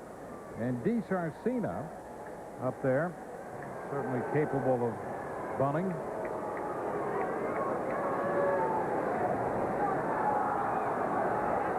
The pitch is up, and a throw back to second. They might have him picked walk-off. Larratt got back in as Piazza went down to Gagne. Larratt was stretching it out at second base, and Piazza made a play on him, made it close. Well, you want to be aggressive, but you see Larratt was really moving up on the pitch, and DiSarcina took it. If a guy bunts through it, you can understand that a little better, but as soon as you see that ball past the hitter without a bunt attempt, Piazza thought maybe he had it. DiSarcina takes this one down and in. Jack Howell has moved out to the on-deck circle for the Angels. Veteran, he's been around for a while. He's also in the midst of a 1-for-18 right now. DiSarcina is going to talk with his third base coach, Larry Boa. Larry Collins finished relaying any signs he might have in mind. Aaron Dreifert just recently reactivated, loosening in the bullpen. And the Springer, the Angels starter, about to be lifted for a pinch hitter. DiSarcina puts down the bunt, and it's a good one. Nomo over safe. Guerrero came off the bag. No reason for him to come off the bag either. He just cheated and didn't have to, and it was a good call by Gary Darling, the first base umpire. Very evident he came off, and there was no reason to. DiSarcina put down a good bunt. He'll get credit for a sacrifice, and watch this. Nomo looks at Zeal first, then decides he has to take care of it. But you can see DiSarcina's out by a full step, and Guerrero tries to cheat. Don't do that, and Jim Larratt says, yeah, that's right, ump. He was off the base. Now they're posting an error to Nomo, and boy, that's kind of tough. Dave Wallace, the pitching coach, on his way to the mound. Yeah, there's no way that throw pulled Guerrero off the base. That should be Guerrero's error. And they have switched up to Erstad now with the bases loaded. Here's another look. Nothing wrong with the throw.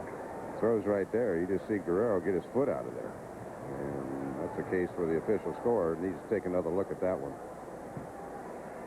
So the bases are loaded with nobody out.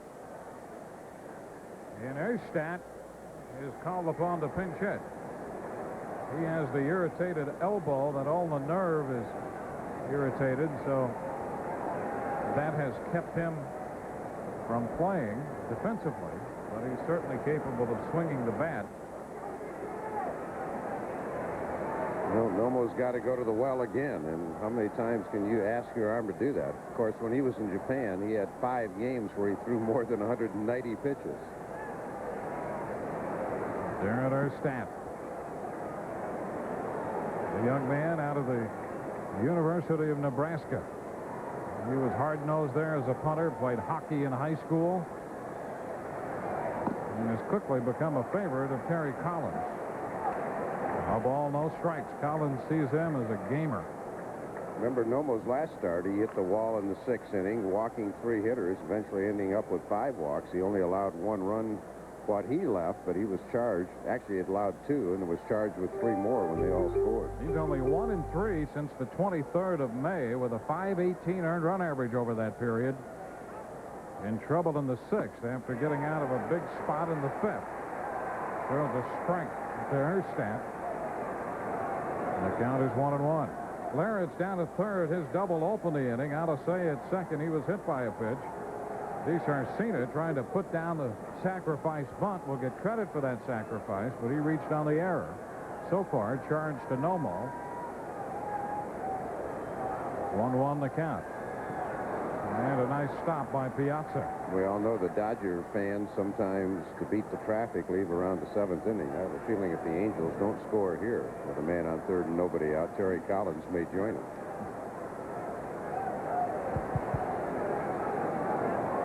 Springer being lifted.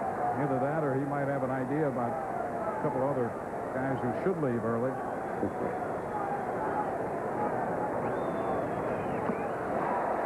2-2 as Nomo had enough to get that one by Erstad.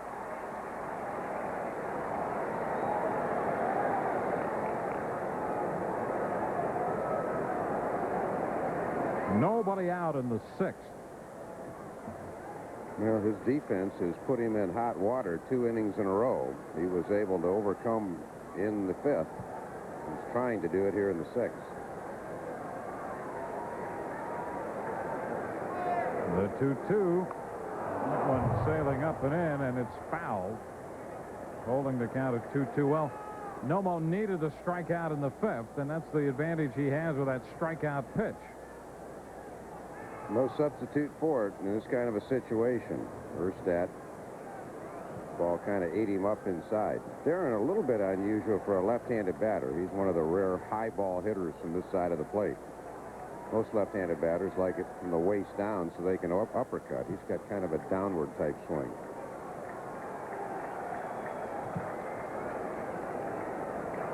Erstad hitting for Dennis Springer.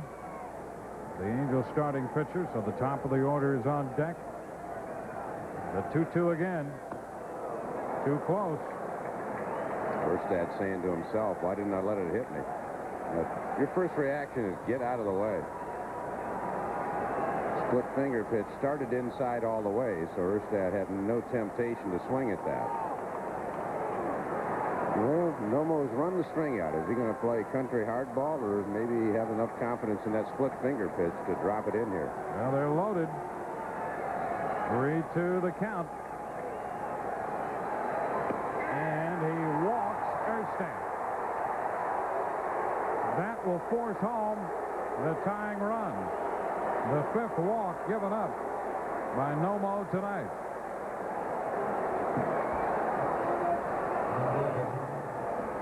Number 73. Well, watch Piazza. And the ball certainly appears to be 2 to 3 inches inside, and Nomo just goes, whew. So the Angels, after being thwarted back in the 5th, get 1 here, but they certainly want to get more out of this inning than 1. We're tied at 4 apiece. Well, they have the top of the order now. Tony Phillips stepping in. 4-4 ball game. Nobody out. Nomo missed with the fastball to Erstad. Walked him to force home the tying run. And starts Phillips low and off the plate. No ball, no strikes. Phillips has been on base all 3 times tonight with a double and a pair of bases on balls. Alicea at 3rd with DiSarcina on 2nd, and Erstad is the base runner at 1st. Not the kind of guy you want to see at the plate when you've just walked in the tying run. The guy that led the American League in base on balls last year.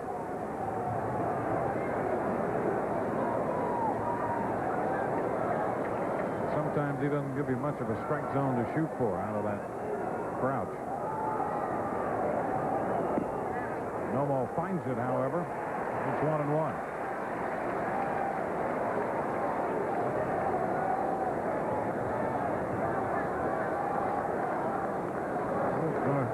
Frustrating run here for Bill Russell and the Dodgers, who come in 2 games under 500. Remember, I think Nomo stays unless the Angels take the lead, and if they do, then that's going to be it.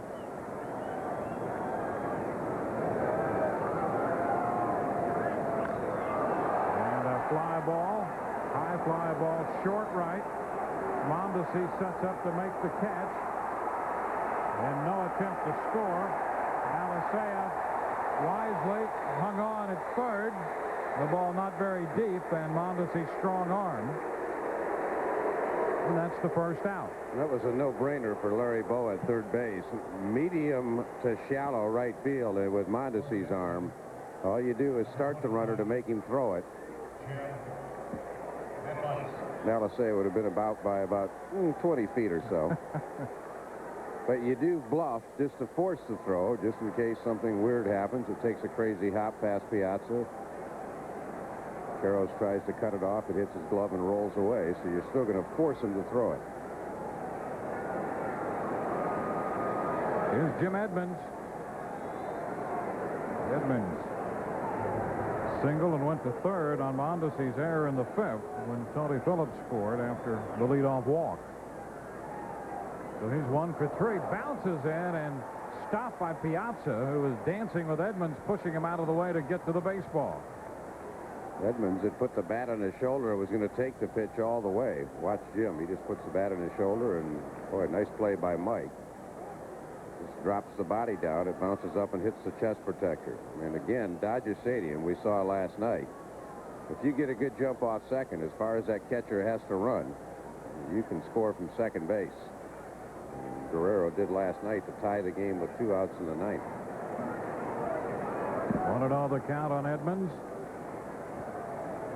Nomo struggling in the 6th. There's a shot foul. Well, if Jim Edmonds was ever sure he was going to get a fastball, it was after Nomo threw the 50-foot splitter, but Edmonds pulled the trigger too soon again. Last time he had a fastball and fouled it off, then he got another one that he singled on. You think this guy was cranked up for the gas? Edmonds was trying to hit that ball down to Anaheim.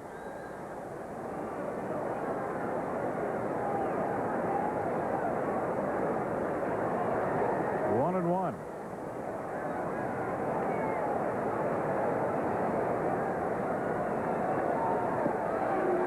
Nomo comes back in with strike 2. Well, on that first strike, it was just a slight matter of timing as Edmonds started to open, looking for that hard stuff and a little out in front. You're right. He was trying to hit that ball out of here.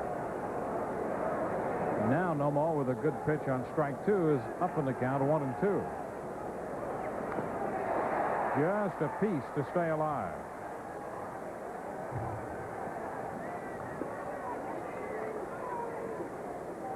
Nomo making a lot of pitches again here in the 6th inning. He's over the 100 mark. And to go to the well in the 5th, forced to do it again here in the 6th. The Angels have scored a run on the bases loaded walk to tie the game. Nomo ahead of Edmonds, 1-2, who just stayed alive on a foul ball, and now he's out on strikes. Well, Nomo has gotten some big strikeouts, and there's another one. Well, you certainly see why Bill Russell stays with him. When you're in this kind of a situation on defense, you need the strikeout. And this guy's about as capable in this league as any pitcher. That's his 10th strikeout tonight. And here is Dave Hollins. 2 outs with the bases loaded.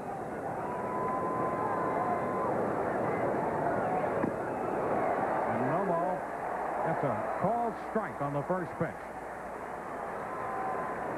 Bases loaded. That's Luis Alicea third. Gary DiSarcina on second. Over at first, Staats. He walked with the bases loaded, pinch hitting. That forced home the tying run. 0-2. Well, Nomo on the verge of another great job. Even though he did walk Staats with the bases loaded to force home the game tire. He's gotten Phillips and Edmonds, and now ahead of Hollins 0-2.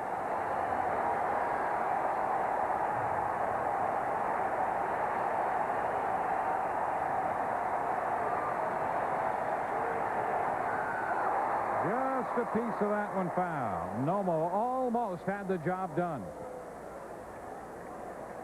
His pitching opponent, Dennis Springer, on the Angel bench, wondering if he will be the pitcher of record or not. Right now, the game is tied at 4.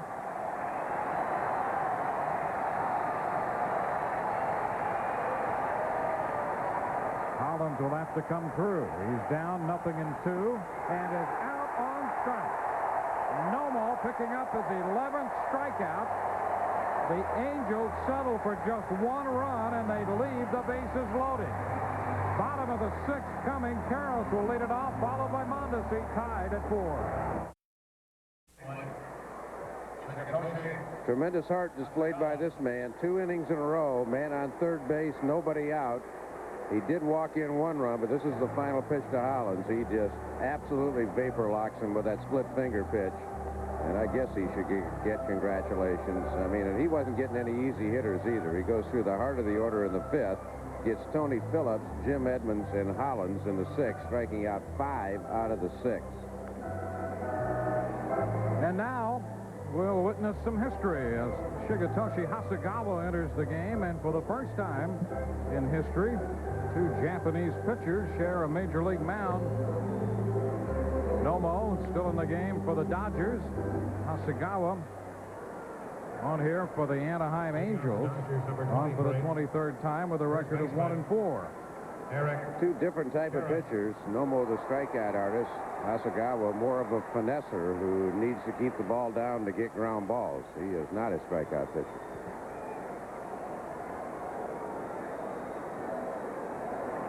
And as he opens the bottom of the 6th, he'll face the Dodger first baseman Eric Karros, who has a 10-game hitting streak and is 0 for 2 tonight. And the pitch is too low. Ducks in there for a strike. We saw a number of flashes throughout the stands as Hasegawa made that first pitch, so some of the fans who were prescient enough to bring their cameras recorded a little history. And Flash it all over. Check, and that's a ball, 1-1.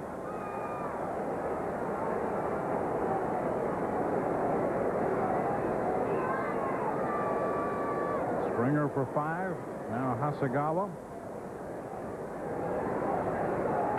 And a ground ball. Great stop by DeSarcina, who bounces the ball into first to retire Eric Karros. What a play by the blue-collar shortstop, Gary DeSarcina. Well, like I said earlier, when you only get to see a guy once or twice a year and he doesn't really have any tough chances, you can't make a judgment. This is fabulous, especially under the circumstances. He can't get a lot on it, but Edmonds shows good patience, and Karros, who doesn't run well, nice play. Edmonds gets that one on 2 bounces. He stayed very calm, cool, and collected over there. Brilliant play by DeSarcina.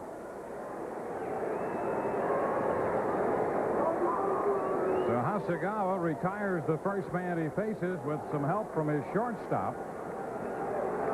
And Raul Mondesi, who's had a big night with a double and a home run, and also charged with his first error of the year on a ball that got by him and right, and that led to a run. The pitch is a ball. Hasegawa worked 4 days ago. He worked 4 innings against San Francisco. Marking his longest relief outing of the year. Gave up a couple of runs. And a home run by Jeff Kent. 2 balls and no strikes to Kent. Favorite said, "What are you throwing? Magic balls out there?" That one had a little funny, he said, kind of slipped off the tip of the fingers. That one almost looked like Favorite saying, "Man, you better check that ball, see if there's some scuff marks on it." They had some funny late movement.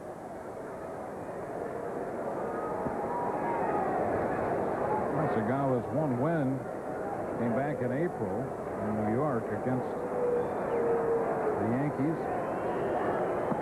This pitch is in there for a strike. It's 2-1. Became just the 3rd Japanese pitcher to win a game in the major leagues behind, as you know, Nomo, who's pitching tonight. And the other one, the former San Francisco Giant lefty, Masato Murakami. 2 balls and a strike. Down to 3rd. Collins with a nice pickup, and he throws a strike to first. Ball popped away from Edmonds, but he held it long enough for the out. That's 2 gone. Now let's check in with Gary Miller. Gary? At one time, the Padres trailed 5-1. They came back to make it 5-3, and now they've gotten the lead with a 4-run 6th. That's Carlos Hernandez knocking in Finley, and Gomez scores in the errant throw by Jason McDonald.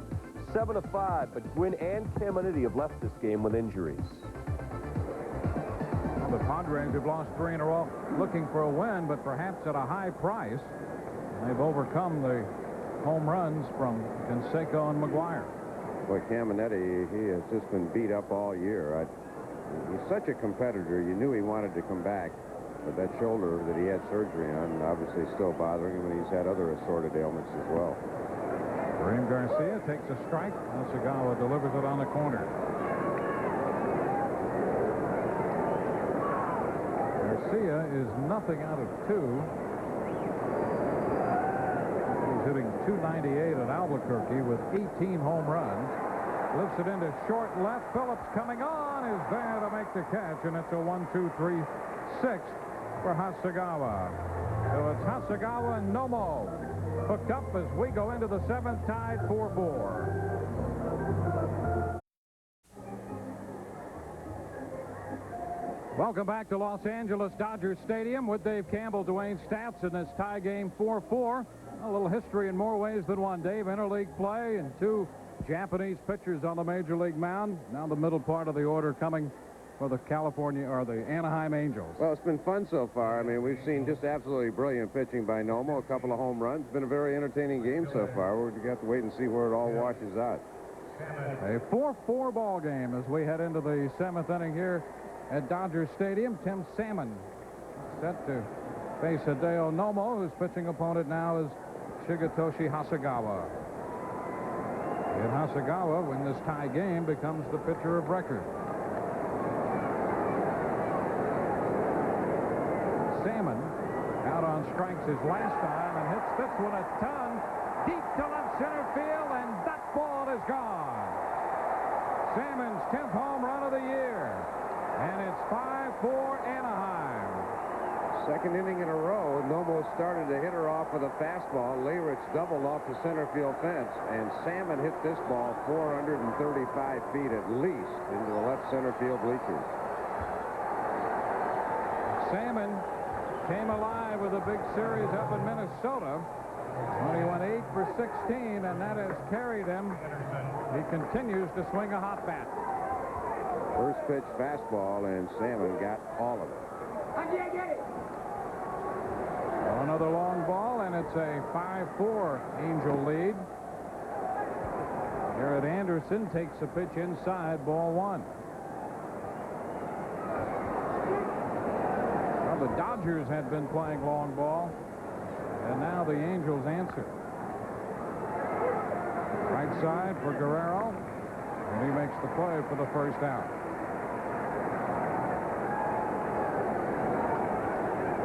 Well, obviously, that's not the way to pitch Salmon. Catcher. You don't smoke him. Number 13, Jim Leyritz. Well, the smoked Salmon, pretty good again tonight. Better try that split finger pitch. Put him on the splitter. There's Jim Leyritz. Leyritz has walked and doubled and struck out in between. Takes the pitch for a ball. 7th inning in Los Angeles.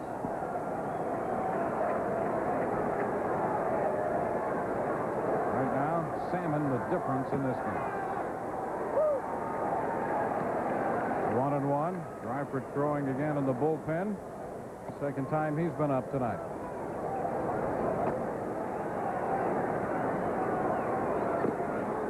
Leyritz watches this one all the way. Wide. 2-1.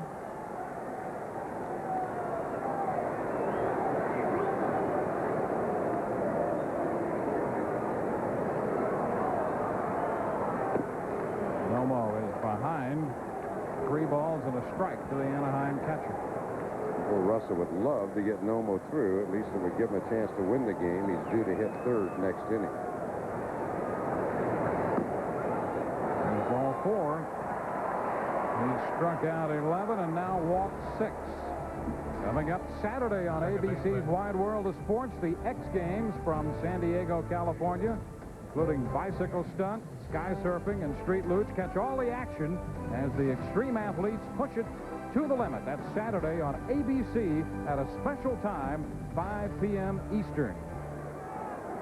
Manager will go a little longer most times when he knows a guy has given him this much heart. But Russell also is cognizant of the pitch count, and he's on his way out. You hate to take a guy out in this situation because you'd like to get him through the rest of the inning, but you also have to think about the long term of the season.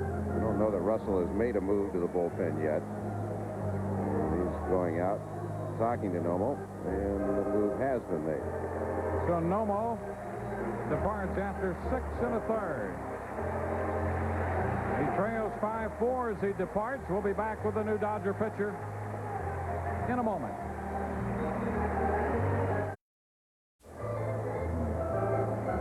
In many ways, a gutty performance from Nomo as he departs 1 out and 1 man on in the 7th inning, trailing 5-4. He made 116 pitches. Whatever team I'm with, he can pitch for me anytime. He has got a big, big heart. Bill Russell had a tough choice to make, though, but when you've got the league's best bullpen, in fact, the best bullpen in baseball statistically, although the Orioles would probably have something to say about that, pretty good numbers. Dreifert, a guy that was a former #1 draft choice, they have long told us that he has brilliant stuff, but he's also had some arm miseries, including elbow surgery a couple of years ago. And just brought back yesterday after he'd been on the disabled list with tendonitis in his right elbow. 1-0, making his 14th appearance. And he inherits a base runner. He'll be facing Luis Alicea, the second baseman for the Anaheim Angels. Salmon opened with a home run, jumped on the first pitch and hit it out to left center field. Anderson grounded out, but then Laird's walk. Now Dreifert to face Alicea. He shortens and takes the pitch for a ball.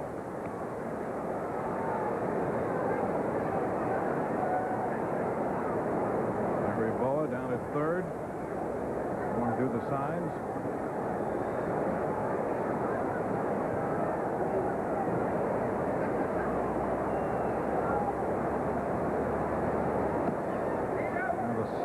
Takes this one off the plate a little bit and down. Activity in the Angel bullpen right now, and the pitcher, Hasegawa, is due to hit behind D. Sarcina. This is Pep Harris warming up down in the bullpen.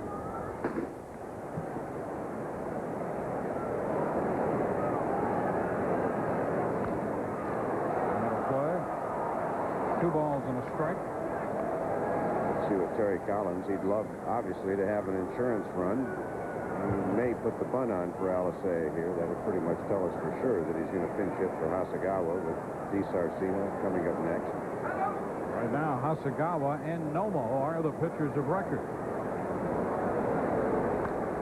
Alicea sends it toward the left field line. Garcia goes over to make the catch for the out.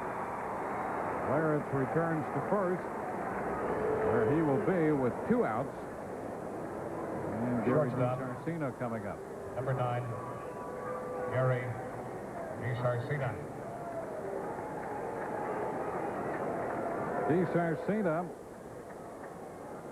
the number 8 hitter. I'll take it back on the bunt. I didn't have the rocks in my pocket counting the outs.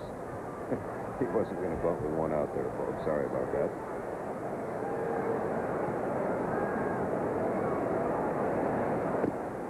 This one is down.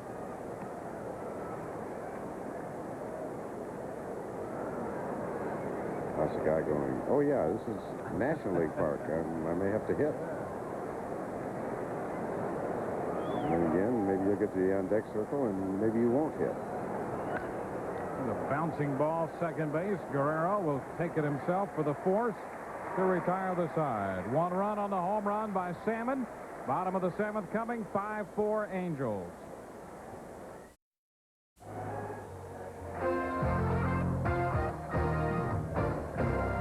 ESPN's Wednesday Night Baseball is brought to you by Wendy's Super Value Menu. Delicious choices, just 99 cents every day.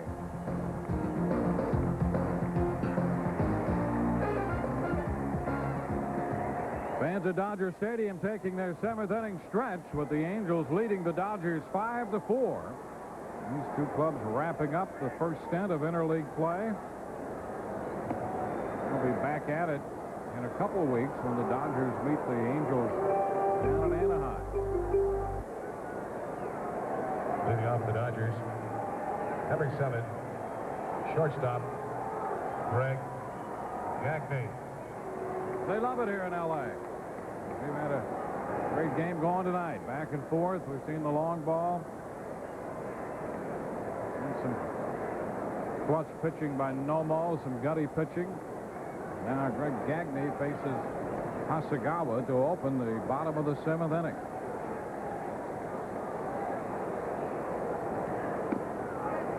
Hasegawa's first pitch is in there for a strike. Terry Collins toyed with the idea of starting Hasegawa, but he stayed with Dennis Springer. Springer's in that rotation because of all the injuries to the Angels starting pitching. And Collins got 5 innings from the 32-year-old knuckleballer. Now Hasegawa opening his second inning of work, and he has a count of 1-1 on Gagne. Billy Ashley represents the power on the Dodger bench. We'll have to see who Bill Russell might bring on to hit in the third spot here in the inning. A ball, 2 strikes.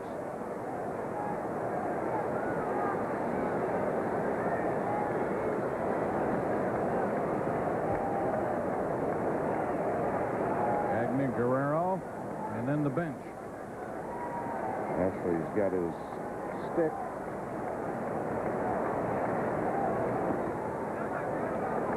Two balls, 2 strikes. Weak-handed pickup by Jimmy Larraz, who's done the catching. Hasegawa, 28-year-old right-hander, facing the Dodgers now. Well, after tonight, we'll have completed 84 out of the 214 interleague games scheduled this year. In the American League, regardless of how these 2 final games go, will have a rather impressive lead. There's a broken bat, ground ball headed to second. Alicea over to first to Edmonds to take care of Gagne for the first out. This pitching summary brought to you by Sherwin-Williams Paint and Wallpaper Stores for the 2 starters.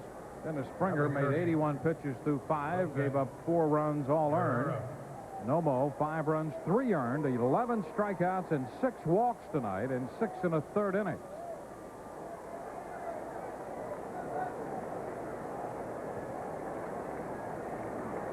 And here's Guerrero. He singled and scored in the 5th. Nelson Liriano right now is moved to the on-deck circle.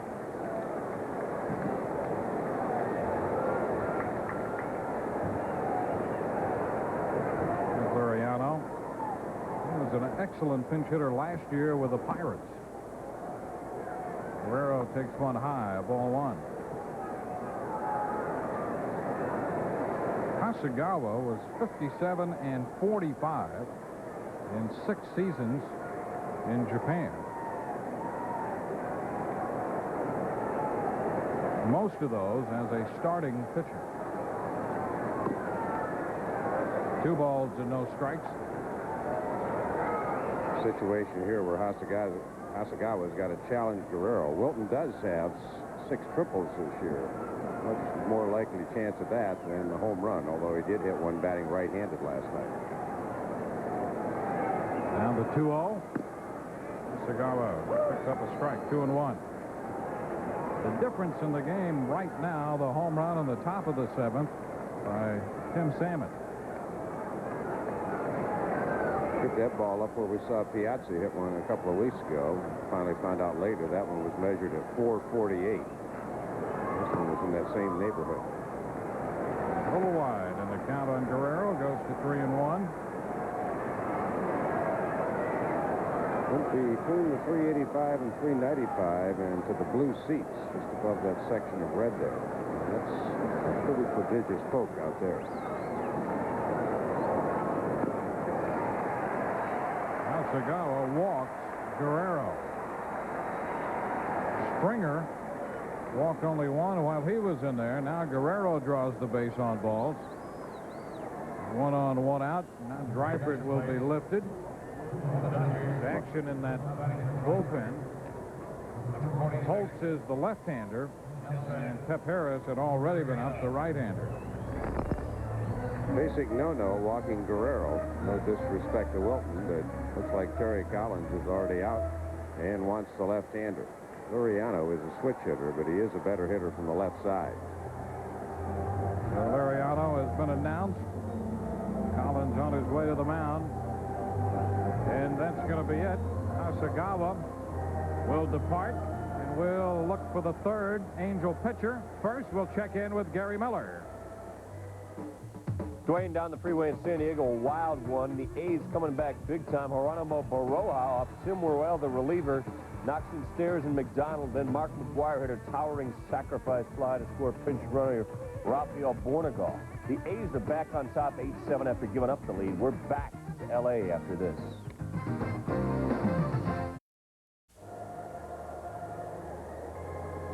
We have a 5-4 ball game. The Angels leading. Dodgers batting in the bottom of the 7th. And the Angels make a pitching change as Shigetoshi Hasegawa pitched an inning and a third and hung around long enough to become the pitcher of record if the Angels can hang on to this lead. Rick Smith, trainer. So good job. Hasegawa speaks fairly fluent English, as opposed to Nomo, who is learning but still struggling a bit with it. Your attention, please. He gives way to the left-hander, Mike Holtz, who pitched 1/3 of an inning last night and picked up a strikeout, stranding a couple of inherited base runners. He will inherit one man tonight, Guerrero at first, and he'll face Billy Ashley, who now has been announced as the pinch hitter for the announced pinch hitter Nelson Lariano. Holtz out of Clemson, one time won the NCAA earned run title, also has had Tommy John surgery, and Billy Ashley led the National League in homers last year off the bench with 5. Not so good this year for the Dodgers. Over to first. Guerrero is back in. When we've seen Holtz work before, he's usually brought in to face the lefties and a lot of curveballs. We'll see what he does with the right-handed Ashley.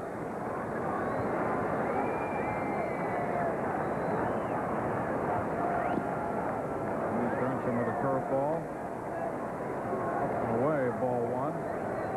Ashley saying this week after Todd Hollinsworth was sent out and they called Kareem Garcia up, he said, I guess the writing is on the wall that the Dodgers do not feel that I can be an everyday left fielder, but they sure feel I can help them off the bench. Ashley may be one of those guys like Melvin Davis that has to go to a club where he's going to get 500 at-bats, and that's going to have to be a club that's rebuilding that can afford to do that. Detroit did that with Davis last year. He pounded out 24 homers. Another move to first with Guerrero over there, who has some speed, has not been the accomplished base stealer, however, but Holtz does a nice job of keeping a runner close. Step off and a quick throw back to first. Terry Mulholland's got that best move. Ashley trying to hold up in the middle of that, and the count goes to 1-1.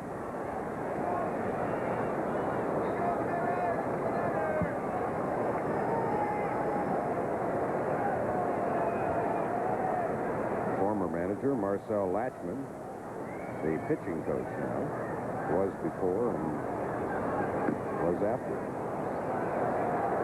And ball 2, 2-1.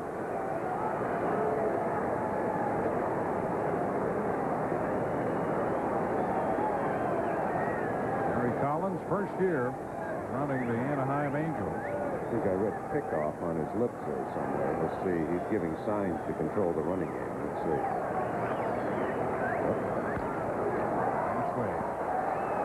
Flips this one foul, and that will carry out a play to run the count to 2 balls and 2 strikes.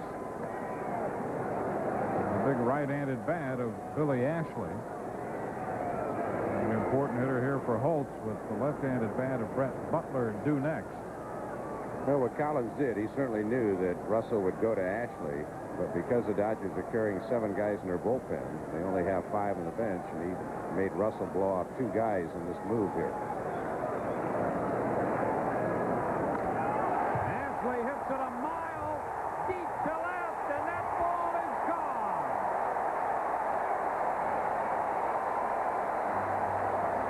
Ashley crosses up Terry Collins and the Angels by hitting one out, and that will give the Dodgers the lead again, 6-5. No question, one of the strongest guys in the game of baseball. He's hit home runs in batting practice over the pavilion here in left field where no man has ever gone in a game. That was an instant home run right there as Holtz got something off speed up. And once again, the Dodgers forge into the lead. They have done it with 3 two-run homers tonight. That was actually a fastball, and it didn't have much on it because Ashley still got the bat head way out. Ashley led the National League with 5 pinch hit home runs last year. He'd gone 2 for 14 this year as a pinch hitter and connects here off Holtz to give the Dodgers the lead. Now here's Butler, and a curveball is over for a strike to him. 6-5 Los Angeles. The Dodgers have home runs from Mondesi, Zeal, and now Ashley tonight. They hit 3 home runs last night. Guerrero and Zeal hit a pair. Ground ball to short. DeSarcina makes the play to first for the out. That's the second out after the damage has been done.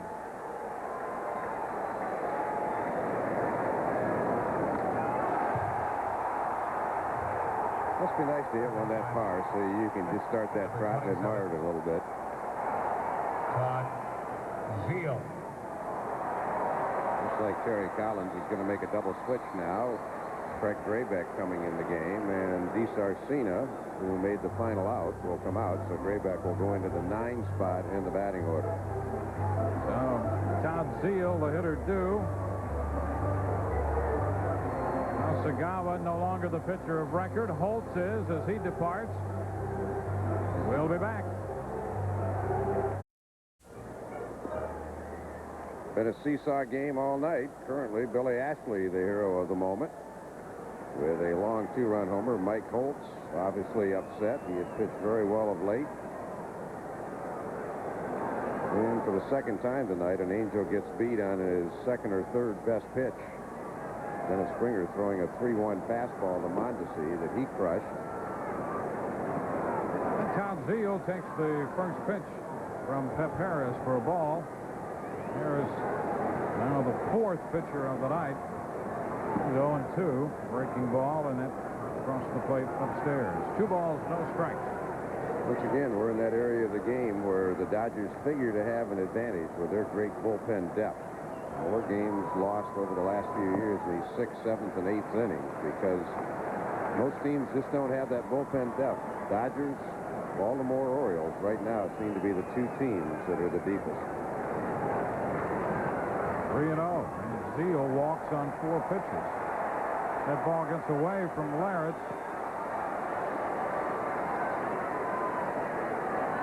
Here's Mike Holtz burying his head in the Angels dugout after giving up the pinch hit home run to Ashley. Catcher, number 31, Mike. Just the best thing about baseball is when you have an outing like this one, as opposed to maybe a sport like football, you don't have to wait a whole week. Sometimes you get right back in there the next day. Here's Mike Piazza in the 6-5 ball game with the Dodgers leading. 2 outs in the inning.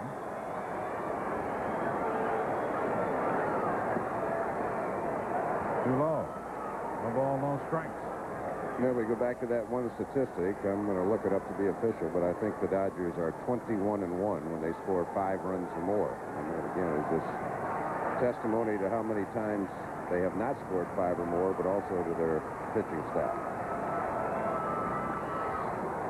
Piazza fouled it out of play, and the count is 1-1.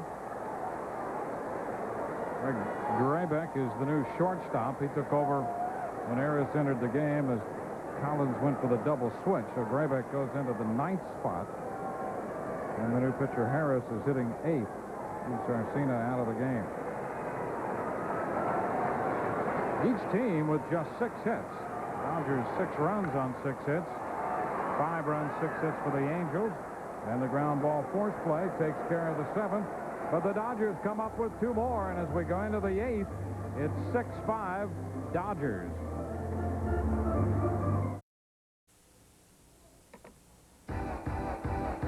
Update from San Diego, which is just as wild as what's going on in L.A. Reyes on in relief just inside the line as RPC and Fracco into the bullpen. Jovial Harris will score easily. Matt Stairs in the mix, the mitts and the garbage.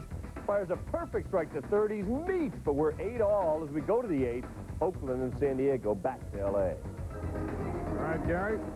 So while they're tied there, we have a one-run game here, courtesy of the pinch-hit home run by Billy Ashley. It's 6-5.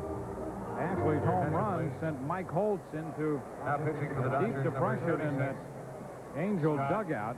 Very upset with himself, and spent a good part of the rest of the inning with his head in his hands until finally leaving and going back up the runway. Shortstop. So Holtz right now the pitcher of record, along with Dreifert for the Dodgers, and a tough night for the Anaheim left-hander.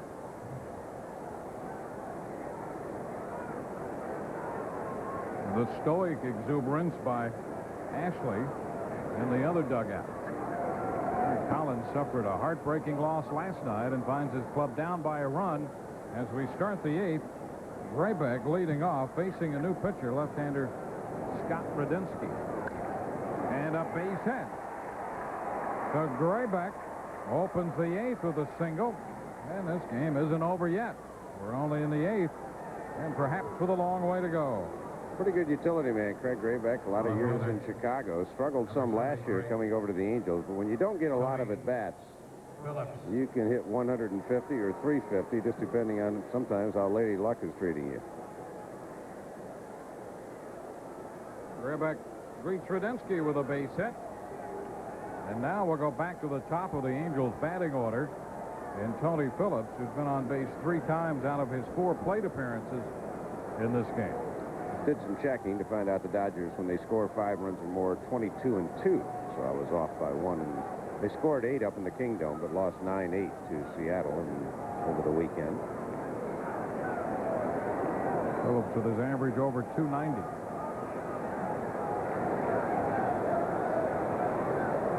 Radinsky, the 3rd Dodger pitcher. Nomo worked 6 in the 3rd. Dreifert came on for 2/3.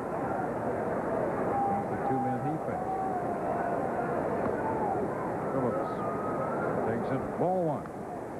Well, first pitch, at least, Terry Collins looks like he's going against a little bit of baseball conventional wisdom as Darren Hallway starts to warm up. General thinking is you play to win on the road and tie at home. But Angels down 1. He had Phillips scoring on the first pitch.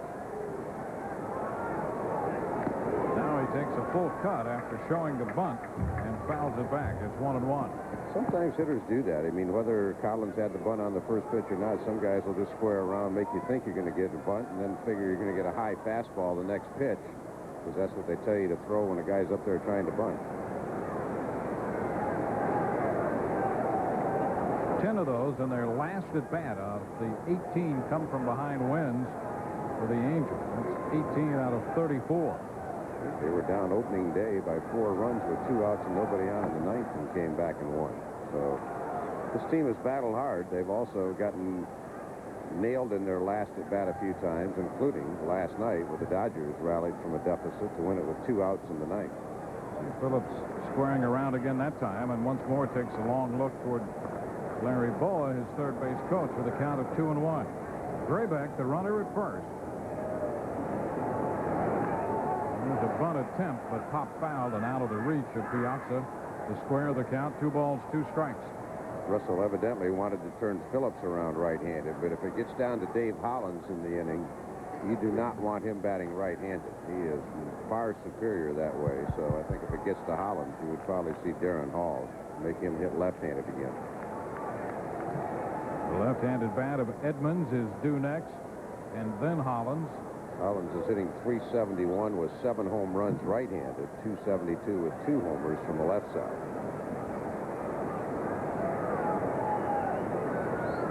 There he is.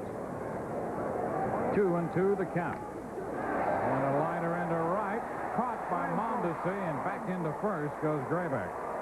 I tell you, Raul may have taken his eye off that one just for a second to look at Graybeck, and that one nearly spun out of his glove. First baseman, number 25.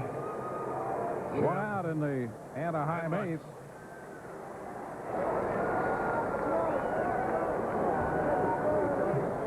Mondesi already charged with an error earlier in the game. Mondesi peeking at Graybeck, and then all of a sudden had to reach up as that ball kept carrying. So here's Edmonds. with a base hit in 4 trips. Facing Radinsky. 6-5 ball game. Dodgers. Edmonds fouls it away for a strike. Kind of a typical Dodger offensive night. They don't manufacture a lot of runs, but when they're hitting the long ball, they've hit 3 2-run homers tonight. They have not scored any other way except via the home run ball. Zeal, Mondesi, and Billy Ashley off the bench. 1 ball and 1 strike to count. Edmonds hitting .320 overall, .302 against left-handed pitching.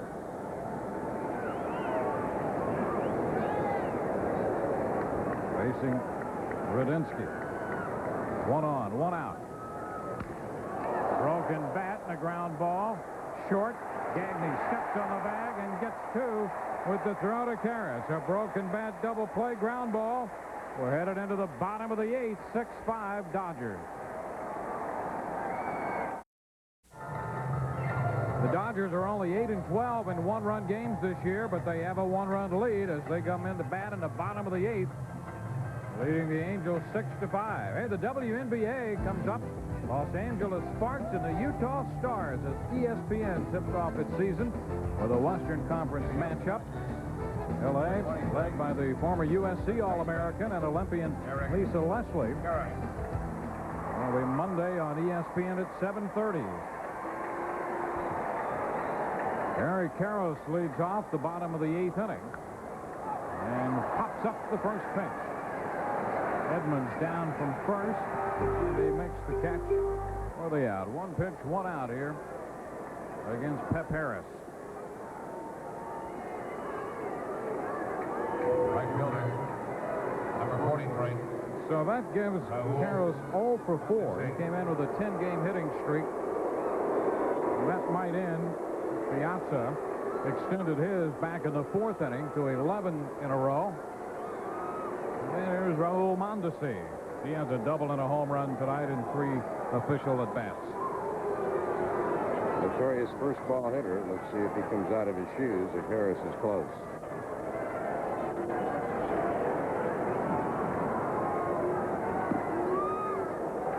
And the breaking ball, he leans away, ball 1. 45,000 plus tonight, up from 4,000 last evening here at Dodger Stadium. The ever-present Mike Brito with the Panama hat, the cigar, and the radar gun. A fixture here behind home plate. This one is down. Dodgers have averaged 37,245 for opening, so 45,953 tonight. On the heels of 41,328 last night. 2-0 pitch. Ball 3. Harris, the 4th pitcher on the mound for the Angels tonight, Armando Petrocelli Harris. And that Petrocelli came from the former Red Sox infielder Rico Petrocelli. There's a name for him.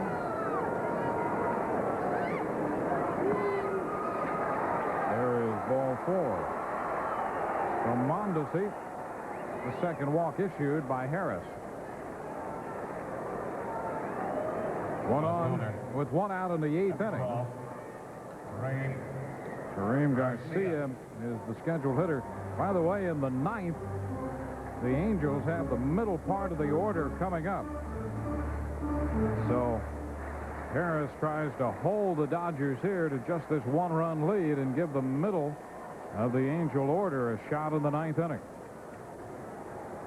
Haven't had a chance to talk too much about Kareem Garcia as Worrell will pitch the 9th. Youngster has been hitting a lot of first pitches, but kind of interesting that last year's Rookie of the Year, Todd Hollandsworth, was sent down to Albuquerque to try to get his stroke together. And to Hollandsworth's credit, he's taken a very business-like approach to it. He knows he's going to be back up here, but he wants to go down and get some things worked out. Some guys might sulk, but Pierce Hollandsworth has taken the right attitude. Runner back in. Well, his manager, Bill Russell, went through a similar situation after he came up in 1969 and spent the full year with the Dodgers in 69. In 70, he wound up dividing the year between the Dodgers and the minor leagues. Hit .259 with the Dodgers and played in 55 games at Spokane. Hit .363 there and then came back to stay. Garcia fouls it back, strike one. You know, not too many guys, when they come up the first time, make it a permanent address. I often remember Brooks Robinson, the Hall of Fame third baseman of the Orioles. I think he made 4 trips back to the minor leagues before he came back to stay.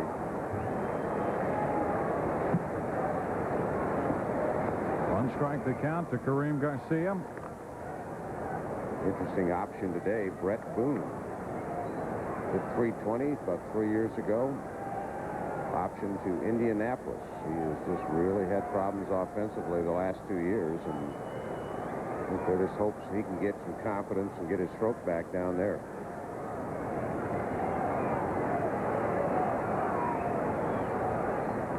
There's a lot of attention to Mondesi in this one-run game.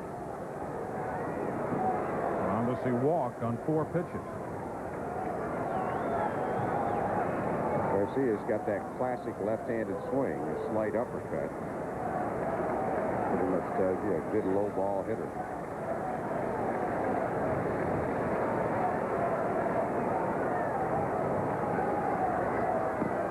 And he takes a rip at that one. He's behind, no balls, 2 strikes. He had 18 home runs at Albuquerque. He's hitting .298 there. The Dodgers have been talking about him the last couple of years. He has hit wherever he's been in their system.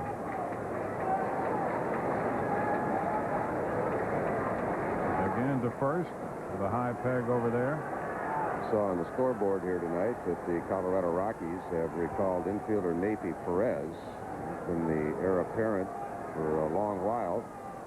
The option utility infielder Jason Bates down to Colorado Springs. Also Jamie Wright, one of their top young pitchers, who is going to be a good pitcher, but another guy that they sent back today to get a little more work.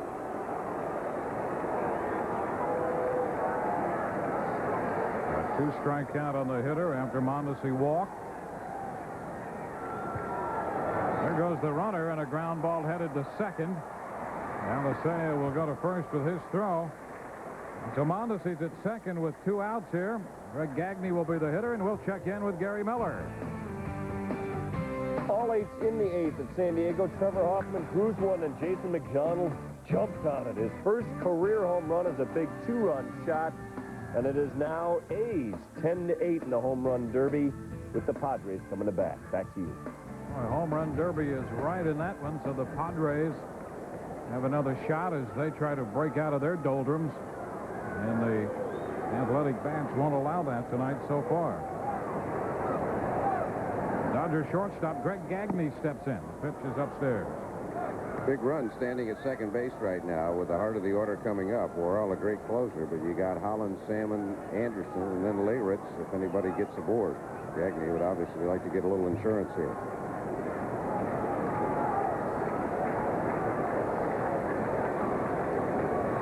There's a ground ball to the right side, a base hit. Salmon will charge it.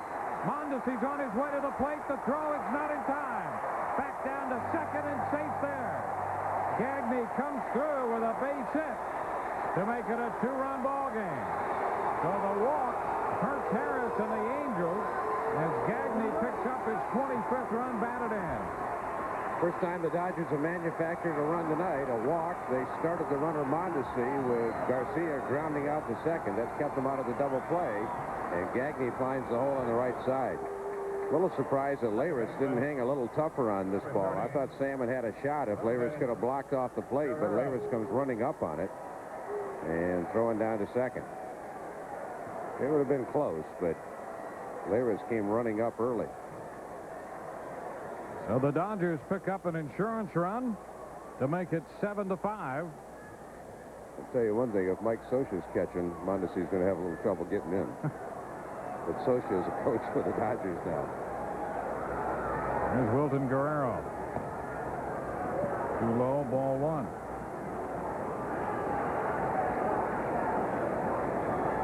So a run charged to Harris. Springer gave up 4 runs in 5 innings. Hasegawa was charged with a run. Holtz with 1.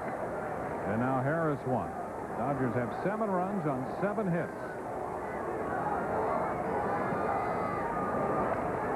Ground ball to the right side for Edmonds, and he will beat Guerrero in for the out. But the Dodgers pick up another run. On to the 9th we go. Hollins, Salmon, and Anderson do 7-5 Dodgers.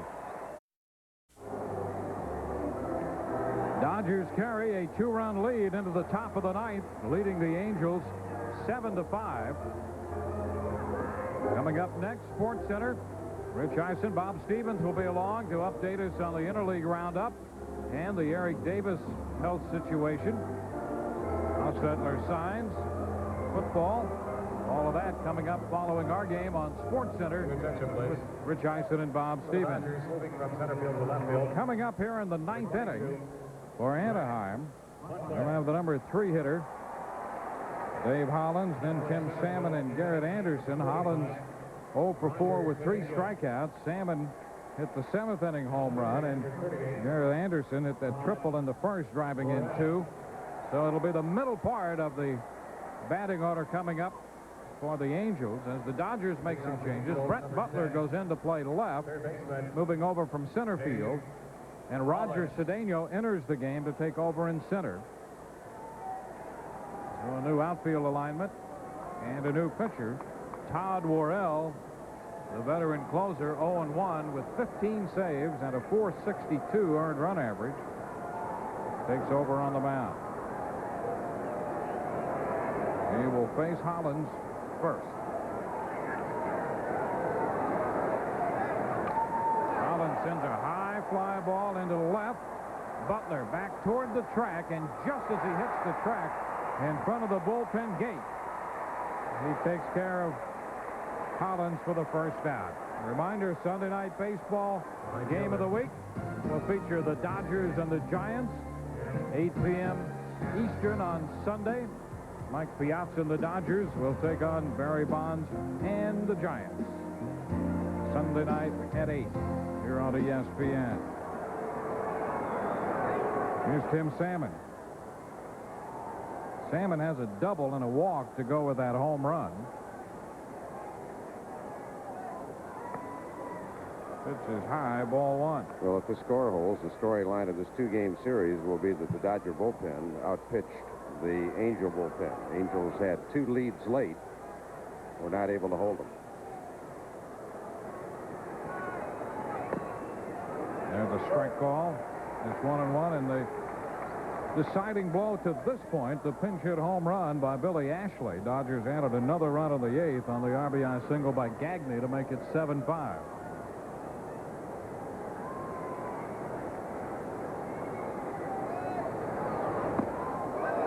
1-2. Salmon swinging through that pitch.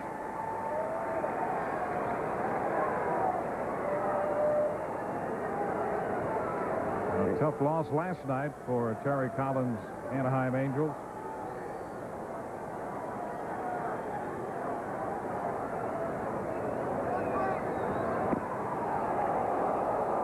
Two and two. Well, if the Angels can't rally, they'll have a 5-game losing streak. Second time this year they've had that. And it would drop them to an even 500, 34 and 34. Right now, down by 2. Salmon just enough of that one to stay alive as he got a piece of Mike Piazza with that foul ball.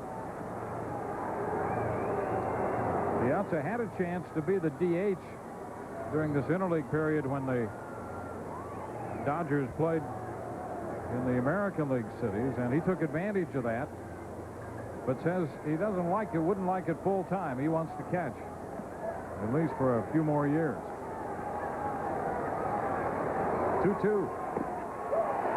he's called out on strikes. Salmon caught looking. That's the first strikeout for the Dodger bullpen since Nomo worked 6 1/3 and struck out 11.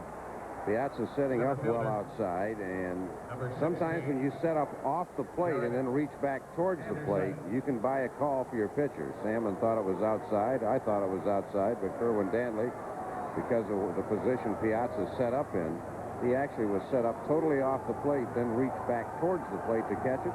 Again, you can buy a call for your pitcher now and then. 2 outs now with the bases empty. Here's Garrett Anderson.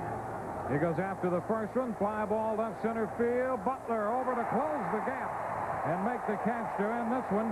A 1-2-3 ninth for Worrell, and the Dodgers have beaten the Angels tonight 7-5. Offense will probably get a lot of the headlines, Billy Ashley's big homer, but my lingering memory of this game will be Hideo Nomo with runners at third base in the 5th and 6th inning with nobody out, striking out 5 out of 6 batters and only allowing 1 run. That won the game for the Dodgers. So the Dodgers are winners tonight. The final score, Los Angeles 7 and Anaheim 5. Stay tuned for SportsCenter coming up next. Now for Dave Campbell and our entire ESPN crew, I'm Dewayne Staats saying so long from Los Angeles, where tonight's game was decided on the pinch-hit home run by Billy Ashley.